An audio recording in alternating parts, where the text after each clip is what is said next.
Hello, আসসালামু আলাইকুম। আজকে এসএসসি বায়োলজির অধ্যায় 4 অর্থাৎ জীবনী শক্তির তৃতীয় ভিডিও। আজকে আমরা শ্বসন টপিকটা একেবারে 100% বেসিক সহ ক্লিয়ার করে দেব। লক্ষ্য করো, শ্বসন মানে আসলে কি? আমরা মোটামুটি কিন্তু জানি যে আগে আমরা পড়ছিলাম সালোক সংশ্লেষণ সম্পর্কে বা ফটোসিনথেসিস। এই ফটোসিনথেসিসে আমরা কি পড়ছিলাম?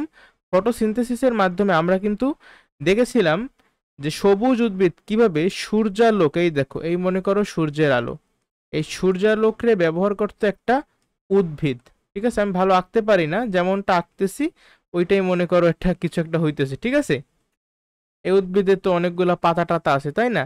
এই পাতাগুলার মধ্যে মনে করো মেসোফিল নামে এক ধরনের টিস্যু আছে, সেইখানেই সালোক সংশ্লেষণটা বেশি হয়। ঠিক আছে, তো সালোক সংশ্লেষণ কিভাবে হয়? এই যে সূর্যের আলোটা যাচ্ছে, এই পাতাটাকে মনে করো আমি বড় করে দেখাই। ঠিক আছে, পাতার মধ্যে আমরা জানি, মনে করো এখানে মেসোফিল টিস্যু আছে, এই মেসোফিল টিস্যু, এই মেসোফিল টিস্যুরে তুমি যদি আবার জুম করে দেখো, তাহলে এই মেসোফিল টিস্যু অনেকগুলা মেসোফিলের কোষ নিয়ে তৈরি।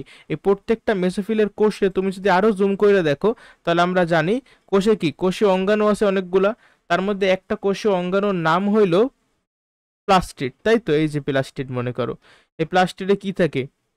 অনেকগুলা গ্রানা থাকে, থাইলাকয়েড থাকে, তারপরে স্ট্রোমা থাকে। এই ভিতরের যে তরল পদার্থটা, এটাকে বলা হয় স্ট্রোমা। প্লাস্টিডের ভিতরের যে তরল পদার্থ টাইপের থাকে সেটাকে আমরা বলি স্ট্রোমা। তো এই যে আলোক রশ্মির যে কণাগুলো, অর্থাৎ ফোটন কণা, আলোর এক একটা কণাকে বলা হয় ফোটন কণা। এই ফোটন কণাকে শোষণ করতে পারে এই ক্লোরোপ্লাস্ট অথবা প্লাস্টিডের মধ্যে এই যে গ্রানা আছে, এই গ্রানা শোষণ করতে পারে। গ্রানাগুলো শোষণ করে দেখে এই গ্রানায় কিন্তু আলোক পর্যায় হয়। আমরা আগে আলোচনা করেছিলাম যে সালোক সংশ্লেষণের দুইটা পর্যায় আছে, তাই না? দুইটা পর্যায় জানো কি কি? একটা হলো গিয়ে আলোক পর্যায়, আর একটা হলো অন্ধকার পর্যায়। আলোক পর্যায়কে আমরা বলতে পারি আলোক নির্ভর পর্যায়, আর যেটা অন্ধকার পর্যায় সেটাকে আমরা বলতে পারি আলোক নিরপেক্ষ পর্যায়।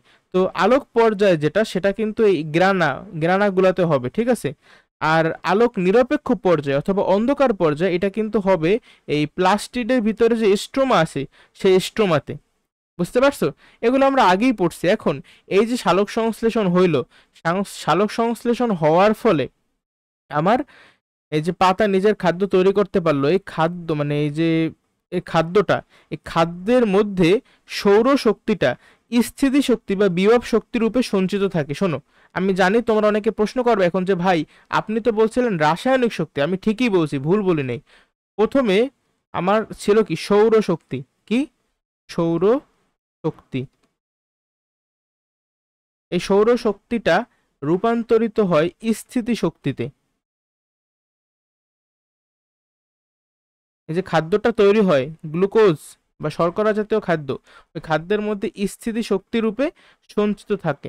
তারপর এইখান থেকে যখন অন্যান্য জীবের শরীরে প্রবেশ করে, ঠিক আছে, ওই জীবে যখন শ্বসন হয়, যখন মানে যেই জিনিসটা আমরা এখন পড়বো সামনে, যখন শ্বসন প্রক্রিয়াটা হয়, তখন এই স্থিতি বা বিভব শক্তি বা ইংলিশে আমরা বলতে পারি কি পটেনশিয়াল এনার্জি, এই স্থিতি শক্তিটা রূপান্তরিত হয় কেমিক্যাল এনার্জি অথবা রাসায়নিক শক্তিতে।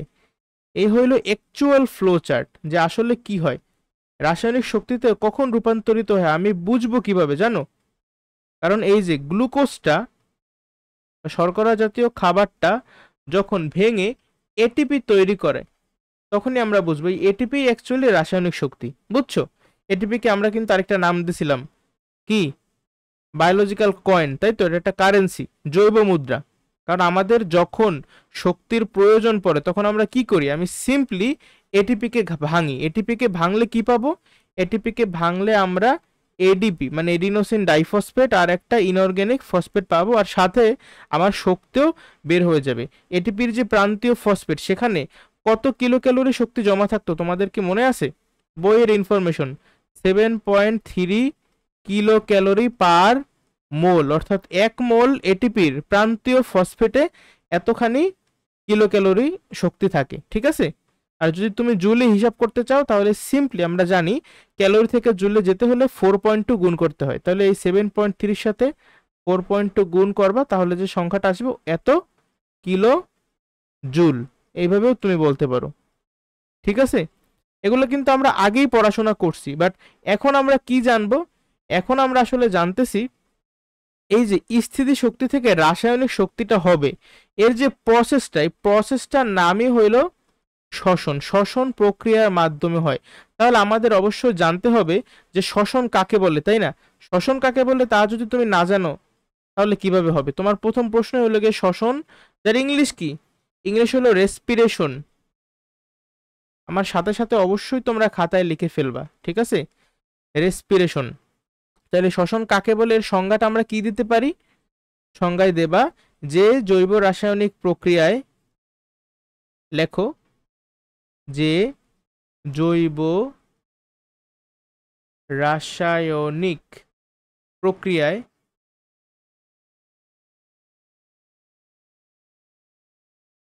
জৈব রাসায়নিক প্রক্রিয়া কি হবে? শর্করা জাতীয় খাবার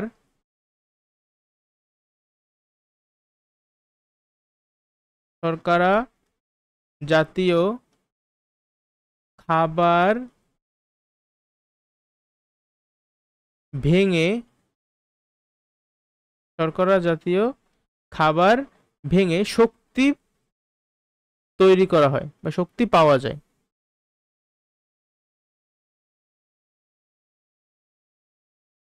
শক্তি পাওয়া যায়। এখন এই জিনিসটাকে তোমরা চাইলে আর একটু সুন্দর কইরাও লিখতে পারো।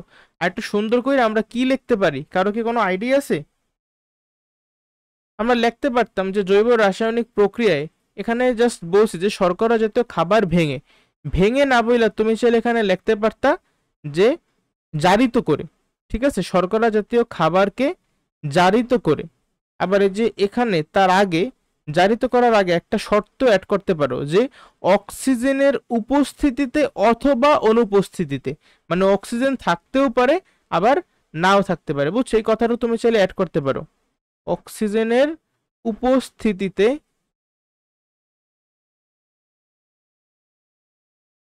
অথবা অনুপস্থিতিতে। অনুপস্থিতিতে শর্করা জাতীয় খাবার বলতে বোঝাচ্ছে গ্লুকোজ। ঠিক আছে, গ্লুকোজ ভেঙে, ভেঙে বলতে বোঝাচ্ছে কি? জারিত করে। এখন এই জারিতটা সম্পূর্ণরূপেও জারিত হইতে পারে, আবার আংশিক রূপেও জারিত হইতে পারে। ঠিক আছে, ভাঙার উপরে লেখা রাখো যে জারিত করা। আচ্ছা, জারিত করা মানে কি তা কি তোমাদের মনে আছে? জারিত করা মানে হলো সিম্পলি অক্সিজেনের সাথে বিক্রিয়া করানো। ঠিক আছে, শক্তি পাওয়া যায়, শক্তি কথাটার মানে হইলো এটিপি। এই হইলো আমাদের শ্বসনের সংজ্ঞা। এখন এই যে বললাম অক্সিজেনের উপস্থিতিতে অথবা অনুপস্থিতিতে, তাহলে এইটার উপর ভিত্তি করে আমরা কিন্তু শ্বসনের ক্লাসিফিকেশন করতে পারবো কিনা বলো তো? তাহলে বলো তো কেউ একটু যে শ্বসন কত প্রকার? বুঝেই গেছো, দুই প্রকার। কি কি? অক্সিজেনের উপস্থিতির উপর ভিত্তি করে আমরা শ্বসনের ক্লাসিফিকেশন করতেছি। একটা হলো সবাত শ্বসন, সবাত। আরেকটা হলো অবাত শ্বসন। লক্ষ্য করো, সবাত, স মানে হলো গিয়ে আছে, কি আছে? বাত আছে। বাত কথাটার মানে হলো বাতাস। ঠিক আছে, এখানে বাতাস দ্বারা বোঝানো হচ্ছে অক্সিজেনকে, কারণ আমরা জানি যে বায়ুর যে গ্যাসগুলো আছে তার মধ্যে অক্সিজেন একটা অন্যতম গ্যাস। বায়ুমণ্ডলের অলমোস্ট 20.95% হলো গিয়ে অক্সিজেন। ঠিক আছে, যাই হোক, তো সবাত মানে কি? অক্সিজেন আছে। আর অবাত, অ মানে হলো গিয়ে নাই, কি নাই? বাত নাই, মানে বাতাস নাই। বাতাস নাই বলতে বোঝাচ্ছে যে অক্সিজেন নাই। ঠিক আছে, অক্সিজেন নাই। তাহলে যেখানে অক্সিজেন আছে সেখানে আমার জারণ হবে, দেখো, সবাত শ্বসন হোক আর অবাত শ্বসন হোক, যে শ্বসনই হোক না কেন, আমার কিন্তু সংজ্ঞার মধ্যেই আছে যে শর্করা জাতীয় খাবারটা আমরা জারিত করব বা ভাঙবো। এখন জারিত করা দুই রকম হইতে পারে, একটা হলো গিয়ে আংশিকভাবে জারিত করা, আর একটা সম্পূর্ণরূপে জারিত করা। যদি তোমার অক্সিজেন পরিমাণ মতো থাকে বেশি, তাহলে তুমি সম্পূর্ণরূপে জারিত করতে পারবা, তাই না? এই যে খাবারটা যে জারিত হবে, জারিত করা, সম্পূর্ণ, সম্পূর্ণরূপে জারিত। আর এটা কি? এটা হলো কি আংশিকভাবে জারিত করবে, আংশিক জারণ। জারিত করা মানে হলো গিয়ে জারণ। ঠিক আছে, আচ্ছা, যেহেতু অক্সিজেন কম এই জন্য আংশিক। বুঝছো কিনা বলো তো একটু? এখানে কি সমস্যা আছে কোনো? সবাত আর অবাত বুঝতে? তাহলে সবাত শ্বসনের যদি আমি তোমাদের কাছে জিজ্ঞাসা করি যে ভাই সবাত শ্বসনের সংজ্ঞা দাও, তোমার লিখতে হবে যে শ্বসন প্রক্রিয়া, লক্ষ্য করো শ্বসনের দিকে তাকাও, তারপরে তুমি সবাত শ্বসনের সংজ্ঞাটা দিবা।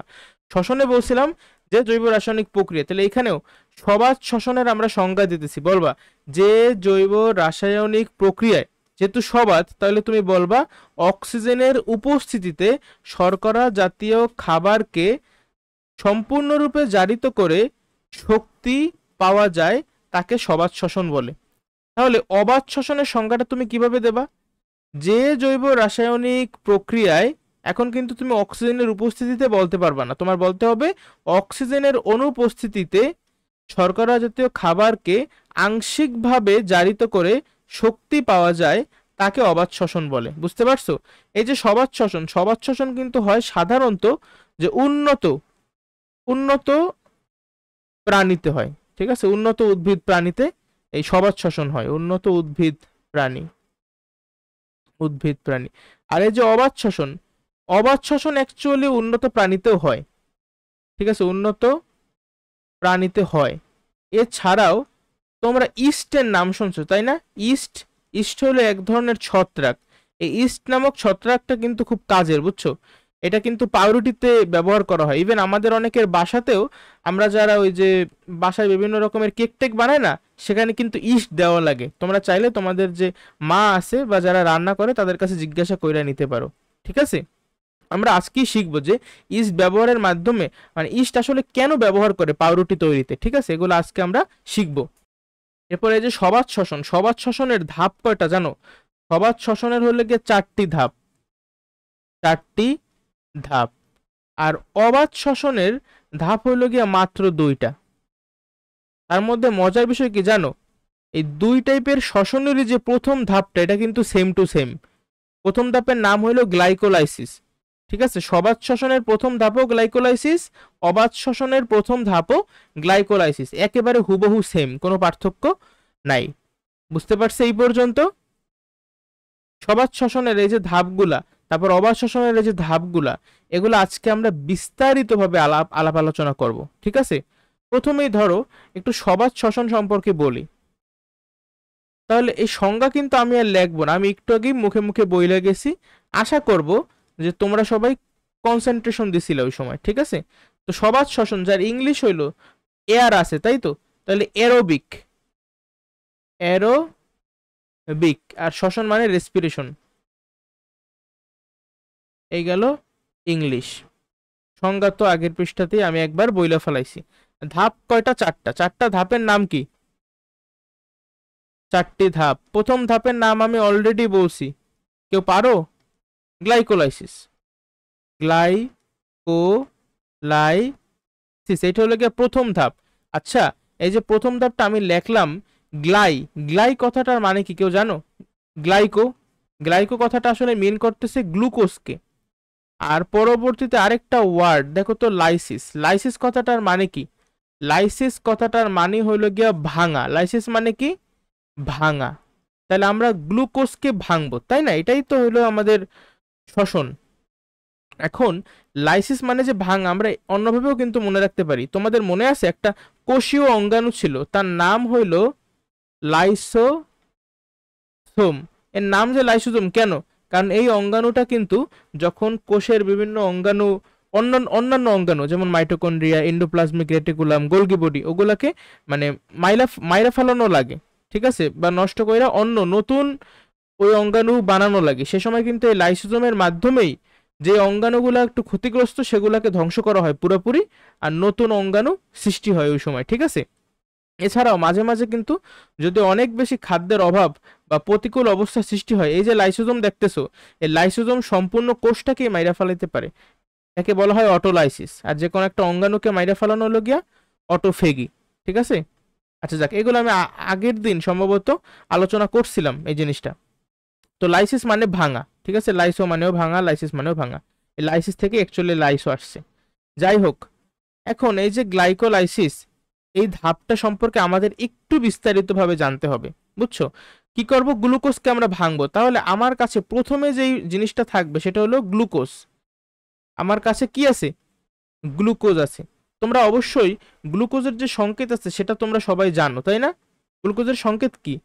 C6H12O6। এটা আমরা কেমিস্ট্রিতেও পড়ছি, বায়োলজিতেও পড়ছি। এখন আমার কথা হইলো গ্লাইকোলাইসিস প্রক্রিয়াটা কিভাবে হবে আর কোথায় হবে? মোস্ট ইম্পর্টেন্ট কোশ্চেন, গ্লাইকোলাইসিসটা কোথায় হবে?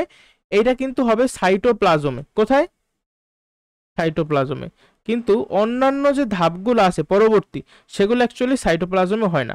যদিও দ্বিতীয় ধাপ নিয়ে একটু কনফিউশন আছে। আগে সাধারণত আমাদের সময় লেখা ছিল সাইটোপ্লাজমে হয় 2 নম্বর যে ধাপটা, কিন্তু তোমাদের বইতে আবার এখানে একটু ঝামেলা আছে। যাই হোক, এখন এই যে গ্লুকোজটা কি হবে? গ্লুকোজটা ভাঙবে। গ্লুকোজটা ভাঙ্গা কি তৈরি করবে? গ্লুকোজটা ভাঙ্গা তৈরি করবে পাইরুভিক অ্যাসিড নামে একটা জিনিস। কি তৈরি করবে? লেখো খাতায়, পাইরুভিক অ্যাসিড। কয়টা পাইরুভিক অ্যাসিড তৈরি করবে?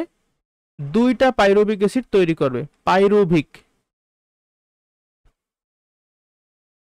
শোনো, এই পার্টটা অবশ্যই খাতায় তোমরা একটু নোট ডাউন করার চেষ্টা করবা, নাইলে কিন্তু মনে থাকবে না, বুঝছো? Pyruvic acid.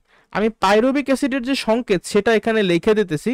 সংকেতটা মনে রাখতে পারলে ভালো, তোমাদের মনে রাখা লাগবে আসলে, ঠিক আছে? C3H4O3, এইটা হলো পাইরুভিক অ্যাসিডের আণবিক সংকেত। আর গাঠনিক সংকেত হলো এরকম, মনে করো CH3, তারপরে থাকবে CO, তারপরে COOH। এটাই হলো পাইরুভিক অ্যাসিড, ঠিক আছে? তুমি এইভাবে মনে রাখতে পারো, আবার চাইলে এইভাবেও তোমরা মনে রাখতে পারো, ঠিক আছে? যেভাবে তোমার কাছে ইজি লাগে। তো লক্ষ্য করছো পাইরুভিক অ্যাসিডে কার্বন কয়টা? 1টা কার্বন, 2টা কার্বন, 3টে কার্বন। বা এখান থেকে সরাসরি তো দেখতে পাইতেছো যে কার্বন কয়টা আছে? 3টে কার্বন আছে। আর গ্লুকোজে কার্বন কয়টা ছিল? 6টা কার্বন ছিল। তাহলে আমরা বুঝতেই পারতেছি যে গ্লুকোজ ভেঙে কয়টা পাইরুভিক অ্যাসিড হবে? তাইলে 2টা হবে, তাই তো? এই একটা পাইরুভিকে 3টা, আবার আরেকটা পাইরুভিক অ্যাসিডেও কিন্তু 3টা কার্বন, তাই 3 আর 3 6টা কার্বন। 3টা পাইরুভিক অ্যাসিড তো আর তৈরি হবে না। যদি আমার এখানে C9 থাকতো, 9টা কার্বন থাকতো, তাহলে 3টা পাইরুভিক অ্যাসিড তৈরি হইতে পারতো। আমি যে জিনিসটা বোঝানোর চেষ্টা করছি, আদৌ কি তোমরা সেটা বুঝছো? বলো তো একটু কষ্ট কইরা।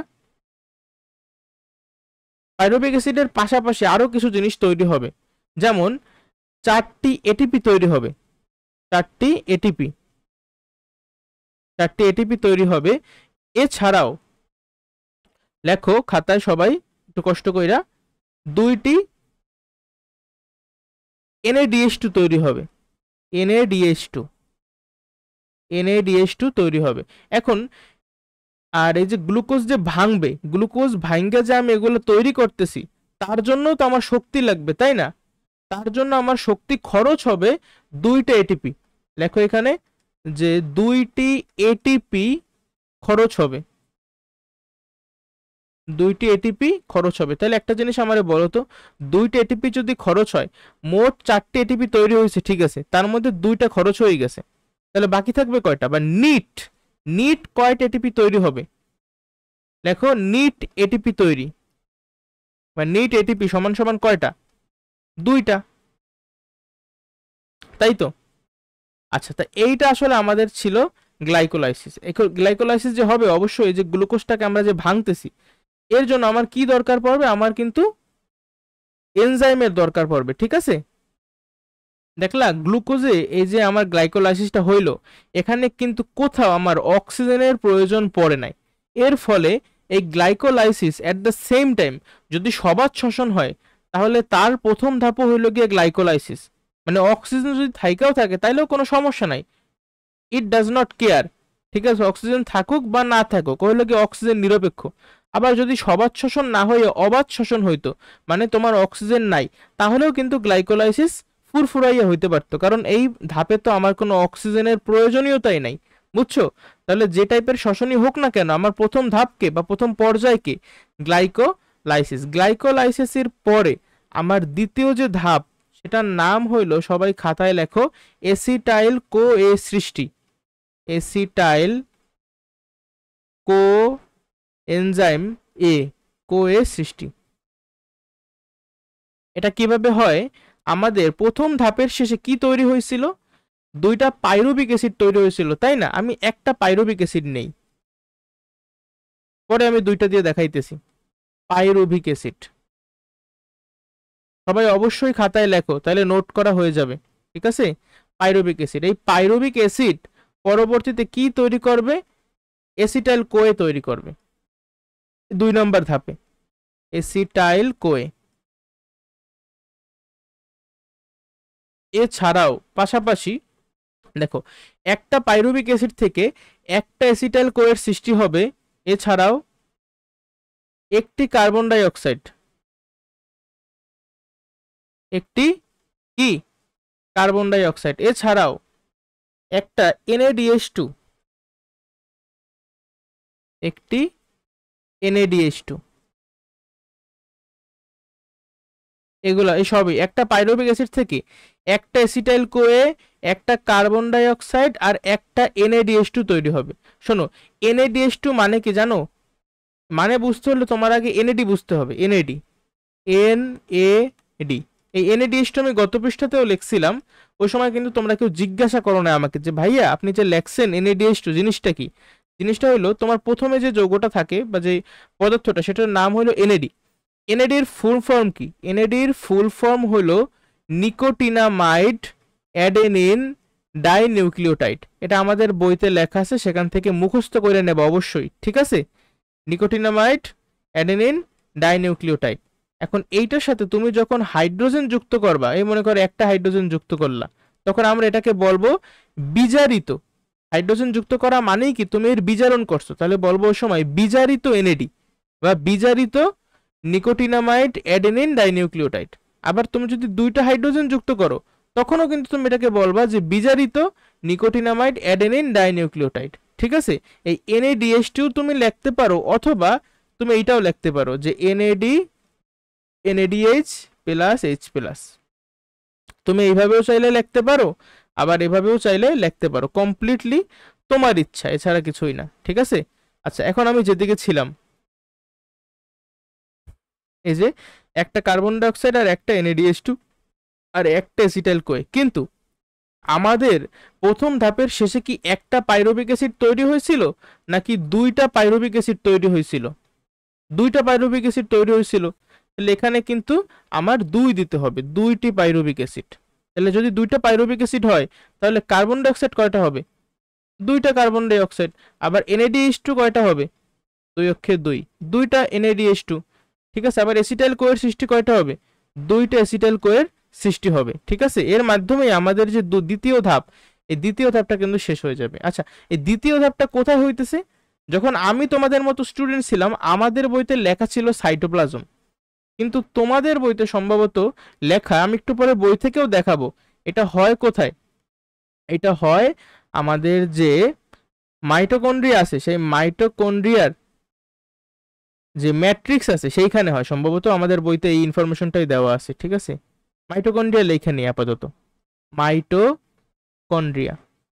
দেখো, এই যে শ্বসন যে প্রক্রিয়াটা আমরা পড়তেছি, এই শ্বসন কিন্তু একটা কোষের কোথায় হবে? সাধারণত দুইটা অঙ্গাণুতে হবে। অঙ্গাণু ঠিক বলতে পারি কিনা, সাইটোপ্লাজমে হবে আর মাইটোকন্ড্রিয়াতে হবে, ঠিক আছে। এই যে 4টা ধাপ আমরা পড়তেছি, 4টা ধাপের শুধুমাত্র প্রথম ধাপটাই সাইটোপ্লাজমে হয়, এছাড়া বাকি 3টা ধাপই আসলে মাইটোকন্ড্রিয়াতেই হয়। যাই হোক, আর আমাদের সময় আমরা এই যে 2 নম্বর ধাপটাও পড়ছিলাম যে সাইটোপ্লাজমে হয়, ওই সময় কিন্তু আমরা বলতাম যে এই গ্লাইকোলাইসিস আর হলো কি এসিটাইল কোয়ে সৃষ্টি, এই দুইটা ধাপ যেহেতু সাইটোপ্লাজমে হয়, তাই এই দুইটা ধাপকে আমরা বলতাম যে সাইটোপ্লাজমীয় ধাপ। আমাদের পরীক্ষায় প্রশ্ন করতো যে সাইটোপ্লাজমীয় ধাপগুলা বিস্তারিতভাবে ব্যাখ্যা করো, ওই সময় কিন্তু আমরা 1 নম্বর আর 2 নম্বর ধাপগুলা ব্যাখ্যা করতাম, ঠিক আছে। আচ্ছা, তাহলে এই যে দ্বিতীয় ধাপ, আশা করি এখানে তোমাদের কারো কোনো সমস্যা নাই। তৃতীয় যে ধাপ, তৃতীয় ধাপে কি হবে? এই যে এসিটাইল কোয়েটা সৃষ্টি হয়েছে, এরপর এই এসিটাইল কোয়েটা ক্রেবস চক্রে প্রবেশ করবে। কি চক্র?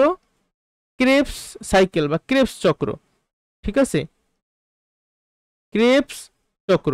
এখন এই ক্রেবস চক্র নামে যেহেতু ক্রেবস আছে, তুমি বুঝতে পারতেছো কোন একজন বিজ্ঞানী এটা আবিষ্কার করছে যার নাম ক্রেবস।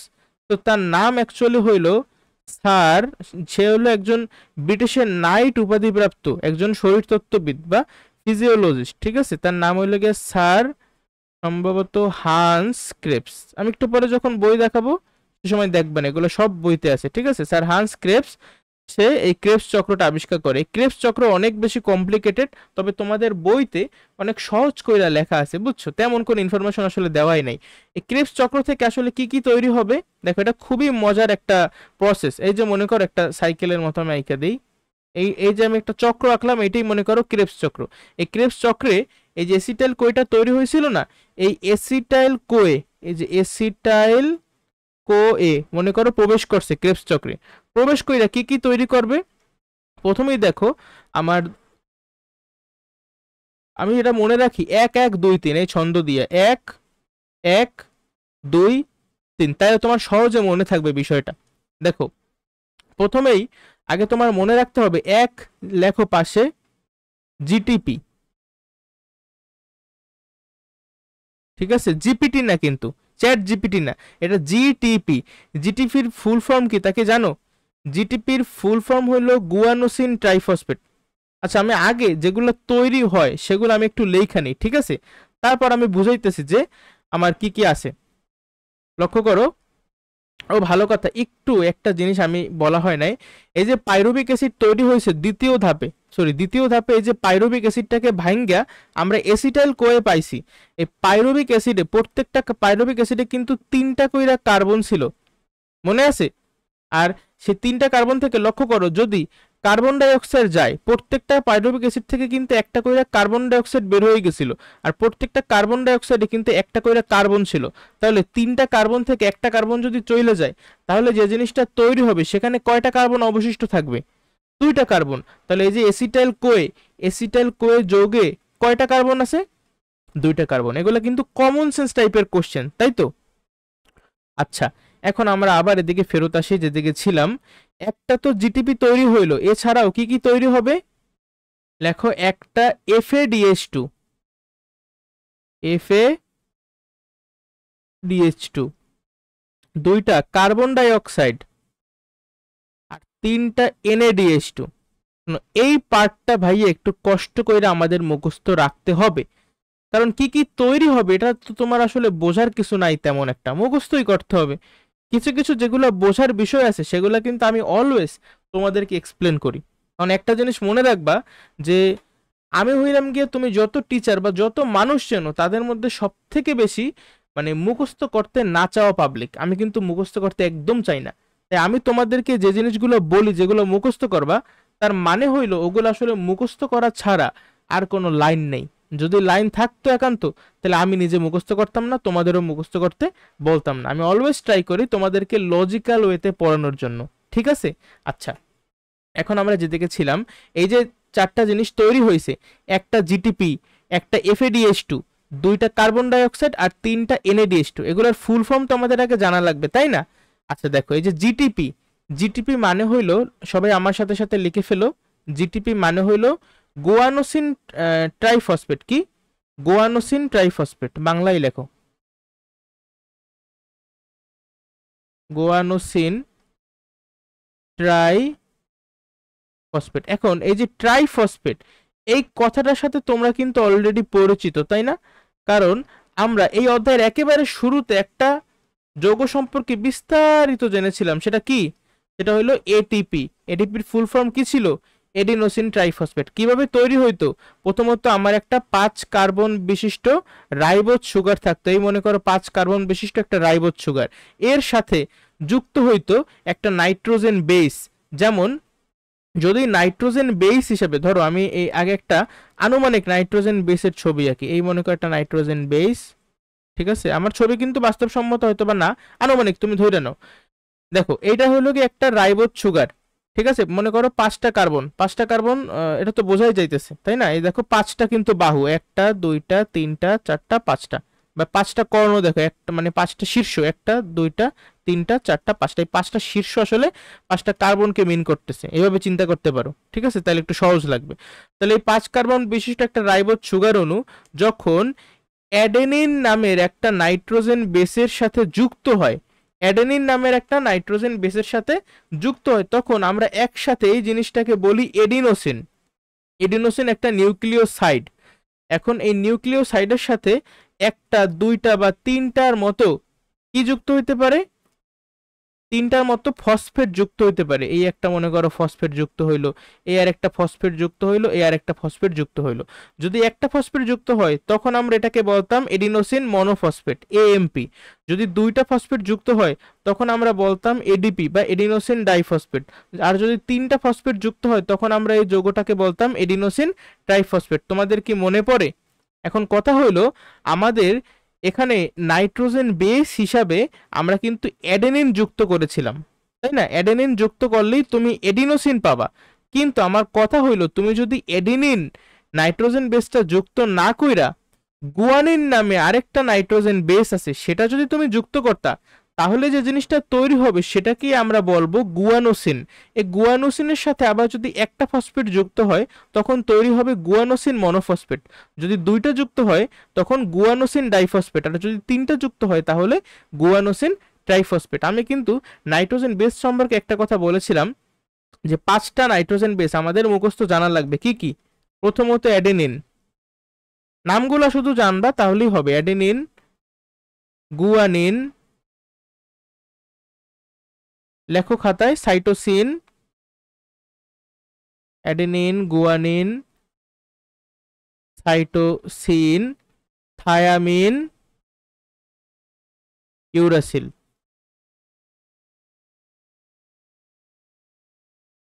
বুঝতে পারছো নাকি পারো নাই? আচ্ছা দাঁড়াও একটু দেখি রেকর্ডিংটা ঠিকভাবে চলতেছে কিনা। হ্যাঁ, রেকর্ডিং ঠিকভাবে চলতেছে, কোনো সমস্যা নাই। আচ্ছা, এই যে আমরা 5টা নাইট্রোজেন বেস পাইলাম, এই 5টা নাইট্রোজেন বেসের মধ্যে অ্যাডেনিন, গুয়ানিন আর সাইটোসিন এই তিনটা, বুঝছো, ডিএনএ আরএনএ দুইটার মধ্যেই থাকে। এই ডিএনএ এর ফুল ফর্ম কি? Deoxyribo nucleic acid. এখানে কিন্তু দুইটা সূত্রক থাকে। আর আরএনএ কি? রাইবো নিউক্লিক অ্যাসিড, একটা সুতা থাকে বা এক সূত্রক, ঠিক আছে? তো ডিএনএ আরএনএ এই দুইটাতেই এই প্রথম যে তিনটা নাইট্রোজেন বেস আমি লিখছি না, এই তিনটাই থাকে। তাছাড়া ডিএনএ তে থাকে থায়ামিন, আর আরএনএ তে থায়ামিন থাকে না। থায়ামিনের পরিবর্তে থাকে ইউরাসিল। বুঝতে পারছো? এগুলো হলো গিয়া নাইট্রোজেন বেসের নাম। একটা কমন সূত্র আমরা মুখস্থ জানবো এইটা, যে রাইবোজ, ঠিক আছে, রাইবোজ সুগার, 5 কার্বন বিশিষ্ট রাইবোজ সুগার। রাইবোজ কি? একটা সুগার।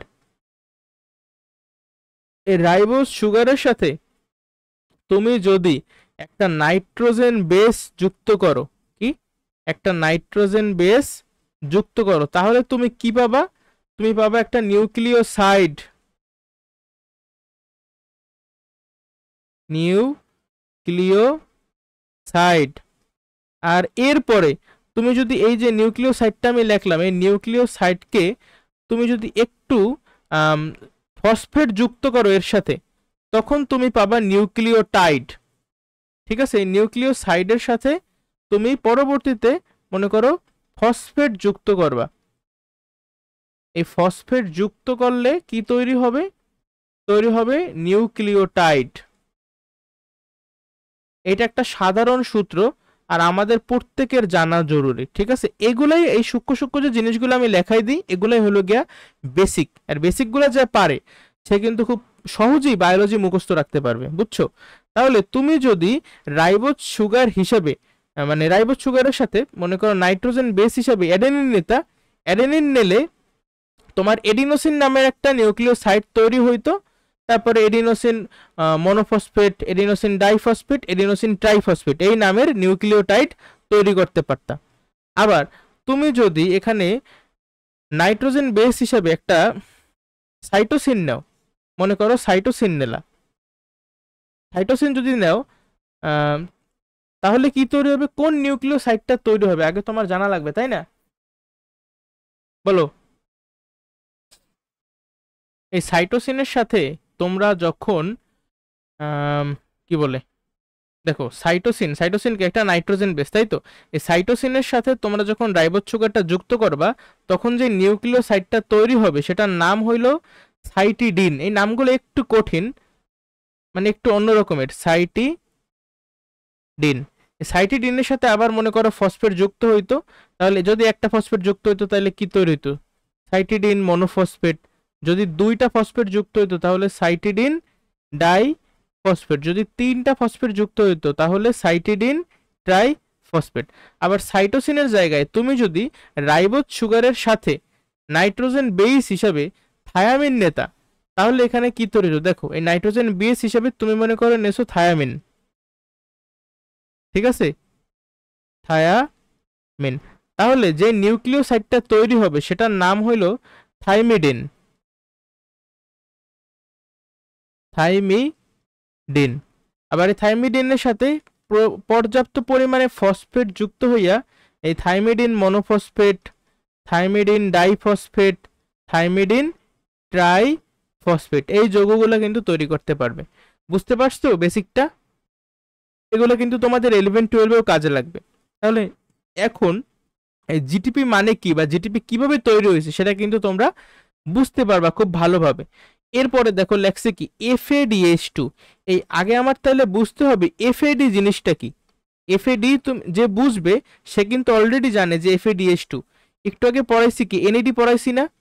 NADর ফুল ফর্ম ছিল নিকোটিনামাইড অ্যাডেনিন ডাইনিউক্লিওটাইড। এর সাথে পর্যাপ্ত পরিমাণে হাইড্রোজেন যুক্ত হইতো, মাঝে মাঝে একটা মাঝে মাঝে দুইটা, আর তৈরি করতো বিজারিত NAD। তাহলে এই FADর সাথে যখন তুমি হাইড্রোজেন যুক্ত করবা তখন তৈরি হবে বিজারিত FAD, তাই তো? হাইড্রোজেন যুক্ত করা মানেই হলো গিয়ে বিজারিত করা, তাহলে বিজারিত FAD। এখন তাহলে এই FADর ফুল ফর্মকে সেটা তো আমার আগে জানতে হবে। দেখো, F মানে হলো গিয়া ফ্ল্যাভিন, কি? F মানে হলো গিয়া ফ্ল্যাভিন, ঠিক আছে। আর এ মানে তো কি অ্যাডেনিন, আর ডি মানে die nucleotide, flavin adenine, adenine die nucleotide. তোমার জাস্ট এই ফুল ফর্মগুলো লাগবে, এছাড়া কিচ্ছু লাগবে না, বুঝছো কাহিনীটা? জাস্ট ফুল ফর্মগুলো শিখবে, আর কিচ্ছু লাগবে না। এফএডি মানে কি ফ্ল্যাভিন অ্যাডেনিন ডাইনিউক্লিওটাইড। এর সাথে তুমি যখন যুক্ত করবা মনে করো দুইটা হাইড্রোজেন বা একটা হাইড্রোজেন, তুমি এটাকে ওই যে H2 না লেখে এইভাবেও কিন্তু প্রকাশ করতে পারতা যে FADH প্লাস H প্লাস, এই সেম মিনিং, কোনো পার্থক্য নাই। তাহলে এটাকে কিন্তু আমরা বলতে পারি কি যে বিজারিত FAD, বিজারিত FAD বা বিজারিত ফ্ল্যাভিন অ্যাডেনিন ডাইনিউক্লিওটাইড। তাহলে এই 2 নাম্বারটাও কিন্তু তুমি বুঝতে পারছো। কার্বন ডাই অক্সাইড মানে তো সবাই জানো, আর NADH কিন্তু আমরা অলরেডি ব্যাখ্যা করে ফেলাইছি। তাহলে আমাদের কিন্তু বুঝলেই হবে না যে কোন জিনিসটা কি। আমার এর থেকেও বেশি ইম্পর্টেন্ট হলো মুখস্থ রাখা যে কোনটা কয়টা উৎপন্ন হবে। যেমন জিটিপি একটা, একটা FADH2, দুইটা কার্বন ডাই অক্সাইড আর 3টা NADH2, অবশ্যই মুখস্থ রাখতে হবে, ঠিক আছে? বলো বুঝছো কিনা? এখন এই যে জিনিসগুলো আছে না, পরবর্তীতে তোমরা দেখবা এই যে জিটিপি, এই জিটিপি মনে করো হইল গিয়া কি বলে, জিটিপি ধরো হইল গিয়া আমার ইন্ডিয়ান যে কারেন্সি সেটাকে কি জানি বলে, ইন্ডিয়ান কারেন্সি। আমাদের যেমন বাংলাদেশে কি টাকা, ওদের কারেন্সি কি ইন্ডিয়ান রুপি, তাই তো? ইন্ডিয়ান রুপি আর বাংলাদেশের টাকার সম্পর্ক আমার সঠিক মন নাই, তবে জাস্ট ধরে নাও যে জিটিপি, দেখো এক জিটিপি সমান সমান একটা এটিপি, এক জিটিপি মানে একটা এটিপি। আবার এই যে আমি FADH2 লিখছি না, লেখো একটা FADH2, এক FADH2 তুমি যদি দাও দোকানদারে, তাহলে দোকানদার তোমার দেবে 2টা এটিপি। আবার তুমি যদি দোকানদারে একটা NADH2 দিতে পারো, দোকানদার তার পরিবর্তে তোমাকে দেবে 3টা এটিপি। এই 4টা আমাদের খুব বেশি ইম্পর্টেন্ট, আমাদের মুখস্থ করা লাগবে, ঠিক আছে? এক জিটিপি মানে একটা এটিপি, একটা FADH2 মানে হলো গিয়ে 2টা এটিপি, আর একটা NADH2 মানে 3টা এটিপি। তার মানে কি ওর কিন্তু অনেক শক্তি, দেখছো NADH2। এই ছিল আমাদের ক্রেবস চক্র। আর ক্রেবস চক্র কোথায় হবে? এক কোষের যে মাইটোকন্ড্রিয়া আছে সেই মাইটোকন্ড্রিয়াতে হবে, ঠিক আছে? মাইটোকন্ড্রিয়া। আচ্ছা, ক্রেবস চক্রটাই বেশি ইম্পর্টেন্ট, বুঝছো? কারণ এই যে এগুলো একটু মনে রাখতে পারে না, পোলাপান ভুইলা যায়, এই জিনিসটা বেশি ইম্পর্টেন্ট। ক্রেবস চক্রের পরে কি হবে? ক্রেবস চক্রের পরে 4 নাম্বার যে ধাপ, সে চতুর্থ ধাপটার নাম হইল ইলেকট্রন ট্রান্সপোর্ট সিস্টেম। কি নাম? পরবর্তী পৃষ্ঠাতে চলে যাই। Electron transport system, etc, electron transport system, ঠিক আছে, ইটিএস, ইলেকট্রন ট্রান্সপোর্ট সিস্টেম। এটাকে আরেকটা নামেও ডাকা হয়, সেটা হলো গিয়া অক্সাইডেটিভ ফসফোরাইলেশন, অক্সাইডেটিভ ফসফোরাইলেশন, ফসফোরাইলেশন। আচ্ছা যাই হোক, তো এই ধাপে আসলে কি হয়, আমি এতক্ষণ ধরে এই যে হিসাবগুলো করছি, এই যে জিটিপি তৈরি হয়েছে, এফএডিএস2 তৈরি হয়েছে, কার্বন ডাইঅক্সাইড, এনএডিএস2, এগুলো সবকিছু মনে করে এটিপিতে কনভার্ট হয়ে যায়। কি, এটিপিতে কনভার্ট হয়ে যায়। একটা মজার বিষয় জানো, এই যে প্রথম ধাপটা ছিল না, প্রথম ধাপে লক্ষ্য করছো আমাদের কিন্তু নিট এর 4টে এটিপি তৈরি হয়েছিল ঠিকই, কিন্তু 2টা কিন্তু এটিপি খরচ হয়ে গেছিল, তো নিট এটিপি ছিল 2টা। এখানে কিন্তু কাহিনী শেষ না, আমাদের আরেকটু খেলাধুলা বাকি আছে। 2টা এনএডিএস2 তৈরি হয়েছিল, আর একটু আগে আমি তোমাকে দেখাইছি যে একটা এনএডিএস2 মানেই হইল গিয়ে 3টে এটিপি। তাহলে এই যে 2টা এনএডিএস2 মানে কি বলতো, একটা এনএডিএস2 মানে যদি 3টে এটিপি হয়, তাহলে 2টা এনএডিএস2 মানে হবে 3 দুগুণে 6টা এটিপি। তাহলে আমার মোট প্রথম ধাপে মানে গ্লাইকোলাইসিসে কয়টা এটিপি তৈরি হইল, 2 আর 6, 8টা এটিপি, 8টা এটিপি তৈরি হইল। বুঝতে পারছো নাকি পারো নাই? আবার দ্বিতীয় যে ধাপ, দ্বিতীয় ধাপে কয়টা কি তৈরি হইল দেখি তো, 2টা কার্বন ডাইঅক্সাইড তৈরি হয়েছে, এখানে তো কোনো এটিপির ব্যাপার স্যাপার নাই, কিন্তু 2টা এনএডিএস2 তৈরি হয়েছে, আর 2টা এনএডিএস2 মানে হইল গিয়া তোমার 6টা এটিপি, 6টি এটিপি। তাহলে প্রথম ধাপে 8টা এটিপি, 2 নাম্বার ধাপে 6টা এটিপি, আর 3 নাম্বার বা ক্রেবস চক্র এই ধাপে সব থেকে বেশি এটিপি বা সব থেকে বেশি শক্তি তৈরি হয়। এই জন্যই আসলে আমার, আর এই ধাপটা কোথায় হয়, এই ধাপটা হয় মাইটোকন্ড্রিয়ায়। এর ফলে আসলে মাইটোকন্ড্রিয়াকে কোষের শক্তিঘর বা power house of the cell বলা হয়, ঠিক আছে। আচ্ছা, তাহলে এই যে জিটিপি, এক জিটিপি মানে কিন্তু একটা এটিপি। আমি হিসাব করি, যোগ করতে থাকি, ঠিক আছে। জিটিপির জন্য পাইলাম একটা এটিপি, আবার একটা এফএডিএস2, আর একটা এফএডিএস2 মানে হলো কি 2টা এটিপি, 2টা এটিপি যোগ, আবার 2টা কার্বন ডাইঅক্সাইড, কার্বন ডাইঅক্সাইডের সাথে তো এটিপির কোনো সম্পর্ক নাই, এখানে 3টা এনএডিএস2, আর একটা এনএডিএস2 মানেই হলো কি 3টে এটিপি। তাহলে 3টা এনএডিএস2 যদি তুমি দোকানদারে দাও, তুমি পাবা 9টা এটিপি। তাহলে 9 আর 2 কত, 11, 11 আর 1 12, 12টা এটিপি মোট তৈরি হয়েছে তৃতীয় ধাপে। কথাটা বললে কিন্তু ভুল হবে, এদিকেই মজার বিষয়টা আছে। কারণ লক্ষ্য করো, এই যে কেপস চক্র তুমি যে করছো, একটা এসিটাইল কোয়ে কিন্তু তুমি দেখাইতেছো, একটা এসিটাইল কোয়ে ক্রেবস চক্রে প্রবেশ কইরা এই জিনিসগুলো তৈরি করছে। কিন্তু তোমার কি এসিটাইল কোয়ে একটা, নাকি 2 নাম্বার ধাপের শেষে 2টা এসিটাইল কোয়ে তোমার কাছে আছে? তোমার কাছে কিন্তু 2টা এসিটাইল কোয়ে আছে। তাহলে মোট এই ক্রেবস চক্র বা 3 নাম্বার ধাপে আসলে জিটিপি মোট কয়টা তৈরি হয়েছে? মোট কিন্তু জিটিপি তৈরি হয়েছে 2টা, আবার এফএডিএস2 তৈরি হয়েছে 2টা, কার্বন ডাইঅক্সাইড তৈরি হয়েছে 4টা, আর এনএডিএস2 তৈরি হয়েছে 6টা। তাহলে 12টা এটিপি মানে, আচ্ছা এটারে তুমি জাস্ট 2 দিয়ে গুণ করো, ঠিক আছে। এটা আমি মনে করো একটা এসিটাইল কোয়ের হিসাবটা তোমারে দেখাইছি, একটা এসিটাইল কোয়ে থেকেই আমরা 12টা এটিপি পাইতেছি। তাহলে 2টা এসিটাইল কোয়ের জন্য আমরা কিন্তু 12 দুগুণে 24টা এটিপি পাবো। হিসাবটা কি বুঝছো নাকি বুঝো নাই? তাহলে প্রথম ধাপে পাইছিলাম 8টা, দ্বিতীয় ধাপে পাইছিলাম 6টা, 8 আর 6 কয়টা হইলো, মোট 14টা, আর তৃতীয় ধাপে এসে পাইলাম 24টা এটিপি। 14 আর 24 যোগ করলে হয় 38টা এটিপি। এই এই যে আমি হিসাবগুলো করলাম, এগুলো আসলে এই 4 নাম্বার ধাপে হয়। তাহলে আমি মোট কতগুলো এটিপি পাইলাম বা কতগুলো এটিপি তৈরি হইলো, 38টা এটিপি তৈরি হইলো। আমরা তাহলে শ্বসনকে একসাথে কিভাবে লিখতে পারি? যদি একটা বিক্রিয়ার মাধ্যমে আমরা লিখতে বলে, তাহলে আমরা এভাবে লিখবো যে C6 মানে গ্লুকোজ, প্রথমে আগে লিখবো C6H12O6, এই হলো গ্লুকোজ। গ্লুকোজের আমরা কি করতেছি, যেহেতু সবাত শ্বসনের বিক্রিয়াটা লিখতেছি, তাহলে আমরা জারিত করতেছি। আমার অক্সিজেন আছে, এই যে অক্সিজেন, কয়টা অক্সিজেন আছে? 6টা অক্সিজেন আছে, ঠিক আছে। 6টা অক্সিজেনের মাধ্যমে আমরা জারিত করব। কি কি তৈরি হবে? তৈরি হবে কার্বন ডাই অক্সাইড, তৈরি হবে পানি, আর অবশ্যই তৈরি হবে শক্তি, যেটা আমার মেইন ইন্টেনশন, ঠিক আছে, এটিপি। শক্তি মানে এটিপি। আচ্ছা, কয়টা এটিপি তৈরি হবে আমি কিন্তু হিসাবটা তোমাদেরকে দেখাইছি, 38টা এটিপির অণু তৈরি হবে, 38টা। Very good. এখন এই যে গ্লুকোজ, একটা গ্লুকোজকে ভাঙ্গে আমরা 38টা এটিপি পাইতেছি।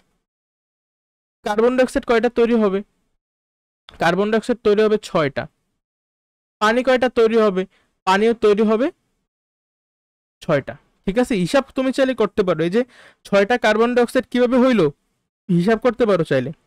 লক্ষ্য করো, 1 নাম্বার ধাপে কার্বন ডাই অক্সাইডের কিন্তু কিছু ছিল না, তবে দ্বিতীয় ধাপে লক্ষ্য করছো, দ্বিতীয় ধাপে কিন্তু যখন পাইরুবিক অ্যাসিড থেকে আমার এসিটাইল কোয়ে সৃষ্টি হয়েছিল, তখন মোট 2টা পাইরুবিক অ্যাসিড থেকে দেখো 2টা কার্বন ডাই অক্সাইড কিন্তু রিমুভ হয়েছিল। এই যে 2টা কার্বন ডাই অক্সাইড কিন্তু বাইরে আসলো বা তৈরি হইলো আর কি। আবার 3 নাম্বার ধাপে দেখো তো, ক্রেবস চক্রে প্রত্যেকটা এসিটাইল কোয়ে থেকে 2টা কার্বন ডাই অক্সাইড আসছে। তার মানে মোট কার্বন ডাই অক্সাইড কয়টা? 2টা এসিটাইল কোয়ে থেকে কিন্তু আসবে 2 দুগুণে 4টা কার্বন ডাই অক্সাইড। এখানে আসছে 4টা কার্বন ডাই অক্সাইড। আর 2 নাম্বার ধাপে ছিল আরে কয়টা দেখো তো, আরো 2টা কার্বন ডাই অক্সাইড। তাহলে 4টা কার্বন ডাই অক্সাইড আর 2টা কার্বন ডাই অক্সাইড, মানে মোট কয়টা কার্বন ডাই অক্সাইড? মোট হলো গিয়া 6টা কার্বন ডাই অক্সাইড। এই যে সেই 6টা কার্বন ডাই অক্সাইড। এই পানির হিসাবটা একটু মানে কি বলবো জটিল আছে, এটা তোমাদের লেভেলে তুমি আসলে বুঝবা না, তো মুখস্থ করো আপাতত। ঠিক আছে, এই হইলো এক লাইনে শ্বসন বিক্রিয়া, যেটা আমাদের জন্য খুব বেশি জরুরি। এই যে শ্বসন মানে মুখস্থ তো থাকাই লাগবে। এছাড়াও এই যে আমি তোমাদের হিসাবগুলো দেখাইলাম কোন ধাপে কি হয়, এই প্রত্যেকটা জিনিস আমাদের মুখস্থ লাগবে, প্রত্যেকটা সিঙ্গেল জিনিস। যারা নোট ডাউন করছো শোনো, একটা কথা মনে রাখবো অলওয়েজ, একবার লেখা 10বার পড়ার সমান, কথাটা কিন্তু সত্য। ঠিক আছে, আমি নিজের লাইফ থেকে এক্সপিরিয়েন্স করে তোমার কথাটা বলতেছি।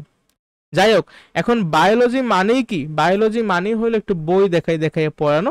আমি আপাতত নিজের লেখা যতটুকু দরকার ছিল ততটুকু দেখাইছি, এখন বই থেকে এই জিনিসগুলো আমি তোমাদেরকে একটু দেখাবো। ঠিক আছে, আচ্ছা দেখো তো, প্রথমেই কি দেখো, শ্বসন, শ্বসন বা রেসপিরেশন, এগুলা কিছু নতুন তেমন কিছু নাই এখানে। কিছু মানে কমন সেন্স মার্কা কথা, যে শক্তির প্রধান উৎস কি?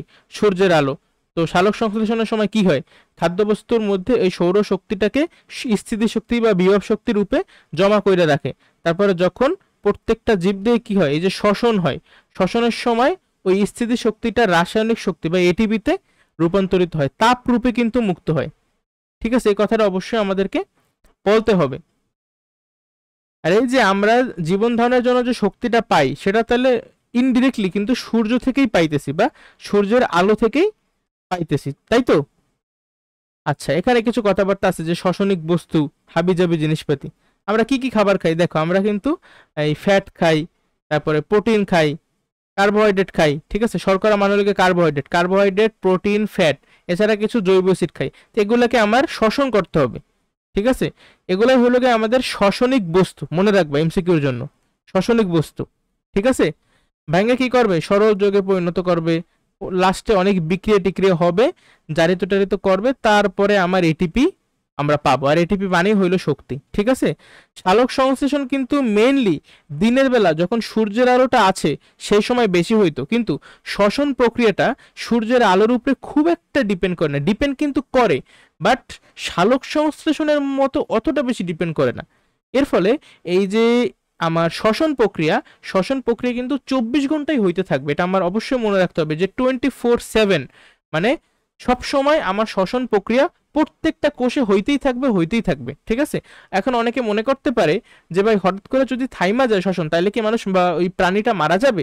না, ওই জীবটা তৎক্ষণাৎ মারা যাবে না, কারণ কিছু পরিমাণে শক্তি অলওয়েজ সঞ্চিত অবস্থায় থাকে। তবে অনেকক্ষণ যদি অক্সিজেনের অভাব হয়, ঠিক আছে, অনেকক্ষণ যদি শ্বসন না হয়, তখন কিন্তু সে মারা যাবে। ঠিক আছে, যাই হোক, তো এই শ্বসনের হার কোথায় বেশি আমাদের জানা লাগবে। শ্বসন হয় প্রত্যেকটা কোষে, কিন্তু এর রেট বা শ্বসনের হার বেশি কোথায় আমাদের এটা এমসিকিউর জন্য মানে ইম্পর্টেন্ট। উদ্ভিদের যে বর্ধিষ্ণ অঞ্চল আছে, বর্ধিষ্ণ অঞ্চল কেন? কারণ এই জায়গাগুলো একটু বেশি মানে বিভাজন হয়, কারণ এখানে আমার ভাজক টিস্যুর পরিমাণটা বেশি, এর ফলে এগুলা খুব বেশি বেশি বিভাজিত হয়। কি কি মুখস্থ রাখবা?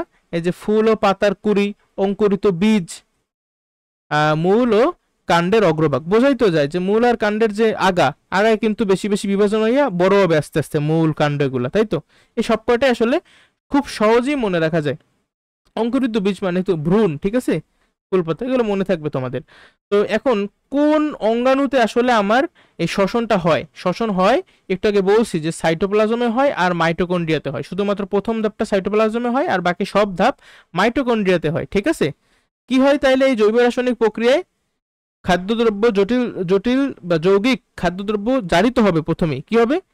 খাদ্যদ্রব্য জারিত হবে অক্সিজেনের সাহায্যে বা অক্সিজেনের অনুপস্থিতিতে, আংশিক বা সম্পূর্ণরূপে জারিত হবে, জারিত হয়ে শক্তি উৎপন্ন করবে এবং পাশাপাশি সরল দ্রব্যেও পরিণত হবে। মানে জটিল খাদ্যটা সরল খাদ্যে পরিণত হবে আর শক্তি উৎপন্ন করবে। যাক, এগুলো তো আসলে আমি তোমাদেরকে লেখা লেখা দেখাইছি। এখন একটু নিচে যাই। বই গেল, এই যে এই বই এখান থেকে শুরু হয়েছে, ঠিক আছে? যে শ্বসনের প্রকারভেদ অলরেডি দেখাইছি যে অক্সিজেনের প্রয়োজনীয়তার উপর ভিত্তি করে শ্বসন দুই প্রকার। কি কি? একটা হলো কি সবাত শ্বসন আর একটা অবাত শ্বসন, ইংলিশ টিংলিশ এরোবিক রেসপিরেশন। হ্যাঁ, যে শ্বসন প্রক্রিয়া অক্সিজেনের প্রয়োজন হয়, আচ্ছা, সম্পূর্ণরূপে জারিত হবে। আর জারিত হইয়া অলওয়েজ, দেখো যেহেতু শ্বসন, তাহলে কি তৈরি হবে? সবার শ্বসনের রিয়াকশনটাও কিন্তু আমি তোমাদেরকে দেখাই দিছি একটু আগে, তাই না? এই যে 6টা অক্সিজেন, 6টা কার্বন ডাইঅক্সাইড, 6টা পানি, আর অবশ্যই এখানে কিন্তু এনজাইম লাগবে। এনজাইম ছাড়া কিন্তু এই যে রিয়াকশনটা এটা হইতে পারবে না।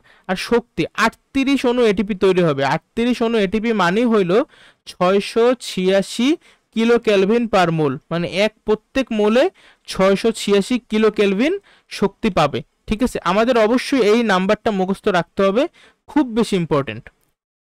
মানব দেহে যখন শ্বসন হয় তখন অ্যাকচুয়ালি এই যে 38 অণু এটিপি পাওয়ার কথা সেটা কিন্তু পুরোপুরি পায় না, কারণ কিছু পরিমাণে শক্তি তাপ শক্তি রূপে বের হয়ে যায়, ঠিক আছে? সাধারণত আমার সঠিক নাম্বারটা খেয়াল নেই, সম্ভবত 340 না জানি কত কিলো ক্যালভিন আসলে পাওয়া যায়, ঠিক আছে? পরীক্ষাগারে যখন করা হয় তখন এই ফুল 686 কিলো ক্যালভিনই পাওয়া যায়, কিন্তু মানুষের দেহে যেহেতু প্রতিনিয়ত কিছু তাপ উৎপন্ন হয়, এই জন্যই কিন্তু আমাদের বডি একটু গরম থাকে।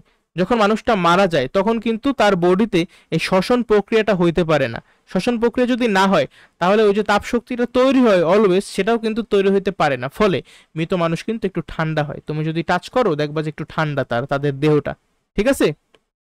আচ্ছা, তাহলে এই যে জারিত হয়ে কি কি তৈরি করবে এগুলো তো মুখস্থ। কার্বন ডাইঅক্সাইড 6টা, কার্বন ডাইঅক্সাইড 6টা, পানি আর 38 অণু এটিপি, ঠিক আছে? আচ্ছা, এই যে সবার শ্বসন গেল, এই যে কতগুলো কি তৈরি হলো সব আমাদের বইতে বলা আছে। আর যে ধাপগুলো এগুলো সব আমি তোমাদেরকে পড়াই ফেলাইছি অলরেডি। এই 1 অণু গ্লুকোজ জারিত হয়ে কি এই যে 2 অণু পাইরুভিক অ্যাসিড, পাইরুভিক অ্যাসিডের সংকেত, তার এখানে আণবিক সংকেত দেখাইছি, আমি কিন্তু তোমাদেরকে গাঠনিক সংকেতটাও দেখাইছি। এছাড়াও এই যে 4 অণু এটিপি তৈরি হয় যার মধ্যে 2 অণু খরচ হয়ে যায়, সো নিট 2 অণু এটিপি থাকে। তাছাড়া 2 অণু NADH2 তৈরি হয়, ঠিক আছে? অক্সিজেনের প্রয়োজন হয় না, এগুলো সব বইলা ফেলাইছি আমি। ধাপ 2 এসিটাইল কোএসিসটি বলছে কি একটা জিনিস সব থেকে বেশি ইম্পর্টেন্ট, সেটা হলো এই ধাপটা কোথায় ঘটে? মাইটোকন্ড্রিয়ার ম্যাট্রিক্সে ঘটে। মনে রাখতে হবে আমাদের অবশ্যই মাইটোকন্ড্রিয়ার কোথায় হয়? ম্যাট্রিক্সে হয়। আর এই ধাপে পাইরুভিক অ্যাসিড, দেখো প্রত্যেক অণু পাইরুভিক অ্যাসিড থেকে কিন্তু একটা পাইরুভিক অ্যাসিড থেকে আমরা একটা এসিটাইল কোয়ে এনজাইম পাবো। তারপরে দেখো বলছে 2 কার্বন বিশিষ্ট, 2 কার্বন বিশিষ্ট কেন? পাইরুভিক অ্যাসিড ছিল 3 কার্বন বিশিষ্ট, কিন্তু অ্যাসিটাইল কোএনজাইম কিন্তু 2 কার্বন বিশিষ্ট, কারণ একটা কার্বন ডাই অক্সাইডের মাধ্যমে কিন্তু বের হয়ে গেছে, এই যে 1 অণু কার্বন ডাই অক্সাইড, আবার 1 অণু NADH2। দেখছো প্রত্যেকটা ধাপেই কিন্তু আমার NADH2 আছে। এইভাবেও কিন্তু তুমি ছেলে মনে রাখতে পারো, খুবই সহজ। যেহেতু একটা থেকে একটা একটা আসছে, তাহলে তুমি যদি 2টা অণু পাইরুভিক অ্যাসিড নিয়ে চিন্তা করো, তাহলে তুমি এই যে দুই অণু অ্যাসিটাইল কোএনজাইম এ পাবা, তারপরে 2 অণু কার্বন ডাই অক্সাইড পাবা, 2 অণু NADH2 পাবা, তাই তো? দেখো NADH প্লাস H প্লাস মানেই হইল NADH2, ঠিক আছে? তুমি যেভাবে উচ্চারণ কইরা পারো। আগে ধারণা করো তো সাইটোপ্লাজমে হয়, বাট পরবর্তীতে দেখা গেল যে মাইটোকন্ড্রিয়ার ম্যাট্রিক্সে অ্যাকচুয়ালি এই ধাপটা হয়। 3 নম্বর ধাপ ক্রেবস চক্র, যেগুলো বললাম ওইগুলো আমার একদম এই যে স্যার হান্স ক্রেবস, ইংরেজ প্রাণ রসায়নবিদ। আচ্ছা, আমি একটু আগে মেবি শরীরতত্ত্ববিদ বলছিলাম, উনি আসলে প্রাণ রসায়নবিদ, ঠিক আছে? একজন বায়োকেমিস্ট, ফিজিওলজিস্ট না, বায়োকেমিস্ট, সরি ভুল বলছিলাম। এই চক্রটি আবিষ্কার করে দেখে কিন্তু তার নাম অনুসারে বলছে ক্রেবস চক্র, ঠিক আছে? এই এসিটাইল কোএনজাইমে তৈরি হইয়া মাইটোকন্ড্রিয়াতে প্রবেশ করে। এসিটাইল কো এই ধাপটা কিন্তু ক্রেবস চক্র কিন্তু মাইটোকন্ড্রিয়াতে হয়। তো আমার এসিটাইল কই তো 2 নম্বর ধাপে সৃষ্টি হয়েছে, সৃষ্টি হওয়ার পরে এটা কিন্তু অবশ্যই যদি ক্রেবস চক্র তুমি ঘটাইতে চাও তোমার মাইটোকন্ড্রিয়ার ভিতরে প্রবেশ করাইতে হবে। সব বিক্রিয়া মাইটোকন্ড্রিয়াতেই সংঘটিত হয় এই চক্রের, ঠিক আছে? আচ্ছা, কি কি তৈরি হবে এগুলো সব এখানে বলা আছে, যে কতখানি কার্বন ডাই অক্সাইড, তারপর 2 অণু কার্বন ডাই অক্সাইড, 3 অণু NADH2, 1 অণু GTP, 1 অণু FeDH2 সব বলা, ঠিক আছে। এখানে এক অণু অ্যাসিটাইল কোয়ে থেকে এগুলো তৈরি হয়, তাহলে 2 অণু অ্যাসিটাইল কোয়ে থেকে কয়টা কয়টা তৈরি হবে তুমি হিসাব করতে পারবা, তাই না? আচ্ছা, পরবর্তী এখানে আর তেমন কিছু নাই। ইলেকট্রন ট্রান্সপোর্ট সিস্টেম বা ইলেকট্রন প্রবাহ তন্ত্র কি বলা আছে, উপরোক্ত 3টা ধাপে আমার কি কি তৈরি হয়েছে, এই যে NADH2 তো প্রত্যেকটা ধাপে তৈরি হয়েছে, তারপরে 3 নাম্বার ধাপে কিন্তু বা ক্রেবস চক্রে FADH2 তৈরি হয়েছিল, বিজারিত FAD, ঠিক আছে। আর NADH2 মানে কি, বিজারিত NAD, এগুলো সব কিন্তু বেসিক, আমি তোমাদেরকে শিখাই ফেলাইছি। এই ধাপে এখানে একটু ইম্পর্টেন্ট, তোমরা বইতে অবশ্যই দাগ দেবা, সেগুলা এই যেগুলো যেগুলো তৈরি হয়েছে NADH2 FADH2, এগুলো কি বিজারিত ছিল না, বিজারিত FAD, বিজারিত NAD, এখন আবার এগুলোকে আমরা জারণ করব বা জারিত করব। জারিত করা মানে কি, হাইড্রোজেনগুলোকে সরাইয়ে দেব, ঠিক আছে। তো এগুলোকে যখন আমরা জারিত করব তখন আমার অবশ্যই হাইড্রোজেন বা প্রোটন তৈরি হবে, উচ্চ শক্তির ইলেকট্রনও তৈরি হবে, ইলেকট্রনও তৈরি হবে, প্রোটনও তৈরি হবে, পাশাপাশি পানি আর এটিপি তো মেইন আমার উদ্দেশ্য, এটিপি তৈরি করে, এটিপি তৈরি হওয়ার পাশাপাশি এগুলোও তৈরি হয় কি, ইলেকট্রন, প্রোটন আর পানি। বুঝছো, মনে রাখা কিন্তু খুবই সহজ। এজন্য কিন্তু একে বলা হয় কি, কি বলে, অক্সিডেটিভ ফসফোরাইলেশন, ঠিক আছে।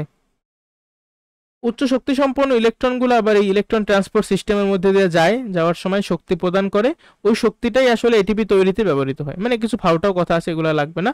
ইলেকট্রন প্রবাহতন্ত্র কোথায় হয়, মাইটোকন্ড্রিয়াতে সংঘটিত হয়, এই লাইনটা লাগবে, ঠিক আছে। তাহলে 2, 3, 4 এই 3টা ধাপে কিন্তু মাইটোকন্ড্রিয়াতে হয়। দ্বিতীয় ধাপটা হয় মাইটোকন্ড্রিয়ার ম্যাট্রিক্সে, আর 3 আর 4 ধাপ জাস্ট বলছে যে মাইটোকন্ড্রিয়াতে হয়, এক্স্যাক্টলি কোথায় হয় সেটা আমাদের বলা নাই।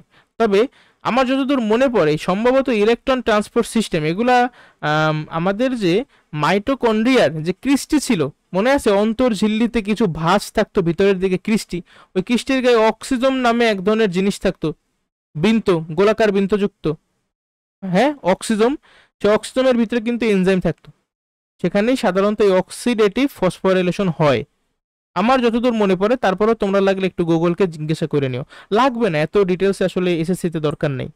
এখন দেখো আমি তোমাদেরকে যে জিনিসটা করাইছি বইতে খুব সুন্দর একটা চিত্রের মাধ্যমে এটা দেওয়া, তোমরা অবশ্যই পরীক্ষার জন্য এই চিত্রটা প্র্যাকটিস করবা। সবাজ শ্বসনের প্রক্রিয়া চিত্র আঁকাটা আসলে খুবই সহজ। কিভাবে দেখো, প্রথমে কি থাকবে আমাদের এই যে 6 কার্বন বিশিষ্ট গ্লুকোজ, এই গ্লুকোজটা ভাঙ্গে কি কি তৈরি করবে, ভাঙবে মানে কি, ভাঙবে মানে লাইসিস করবে, তাহলে গ্লাইকোলাইসিস, গ্লাইকোলাইসিসে আমার 2টা এটিপি কিন্তু লাগবে, গ্লুকোজ যে আমি ভাঙবো, ভাঙতে আমার 2টা এটিপি খরচ হবে।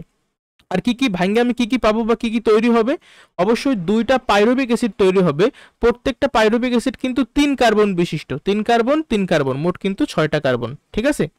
আচ্ছা, আর কি 4টা এটিপি আর 2টা NADH2, 4টার মধ্যে 2টা কিন্তু মানে লাগবে, আর তোমার নিট এটিপি থাকবে 2টা আর 2টা NADH2।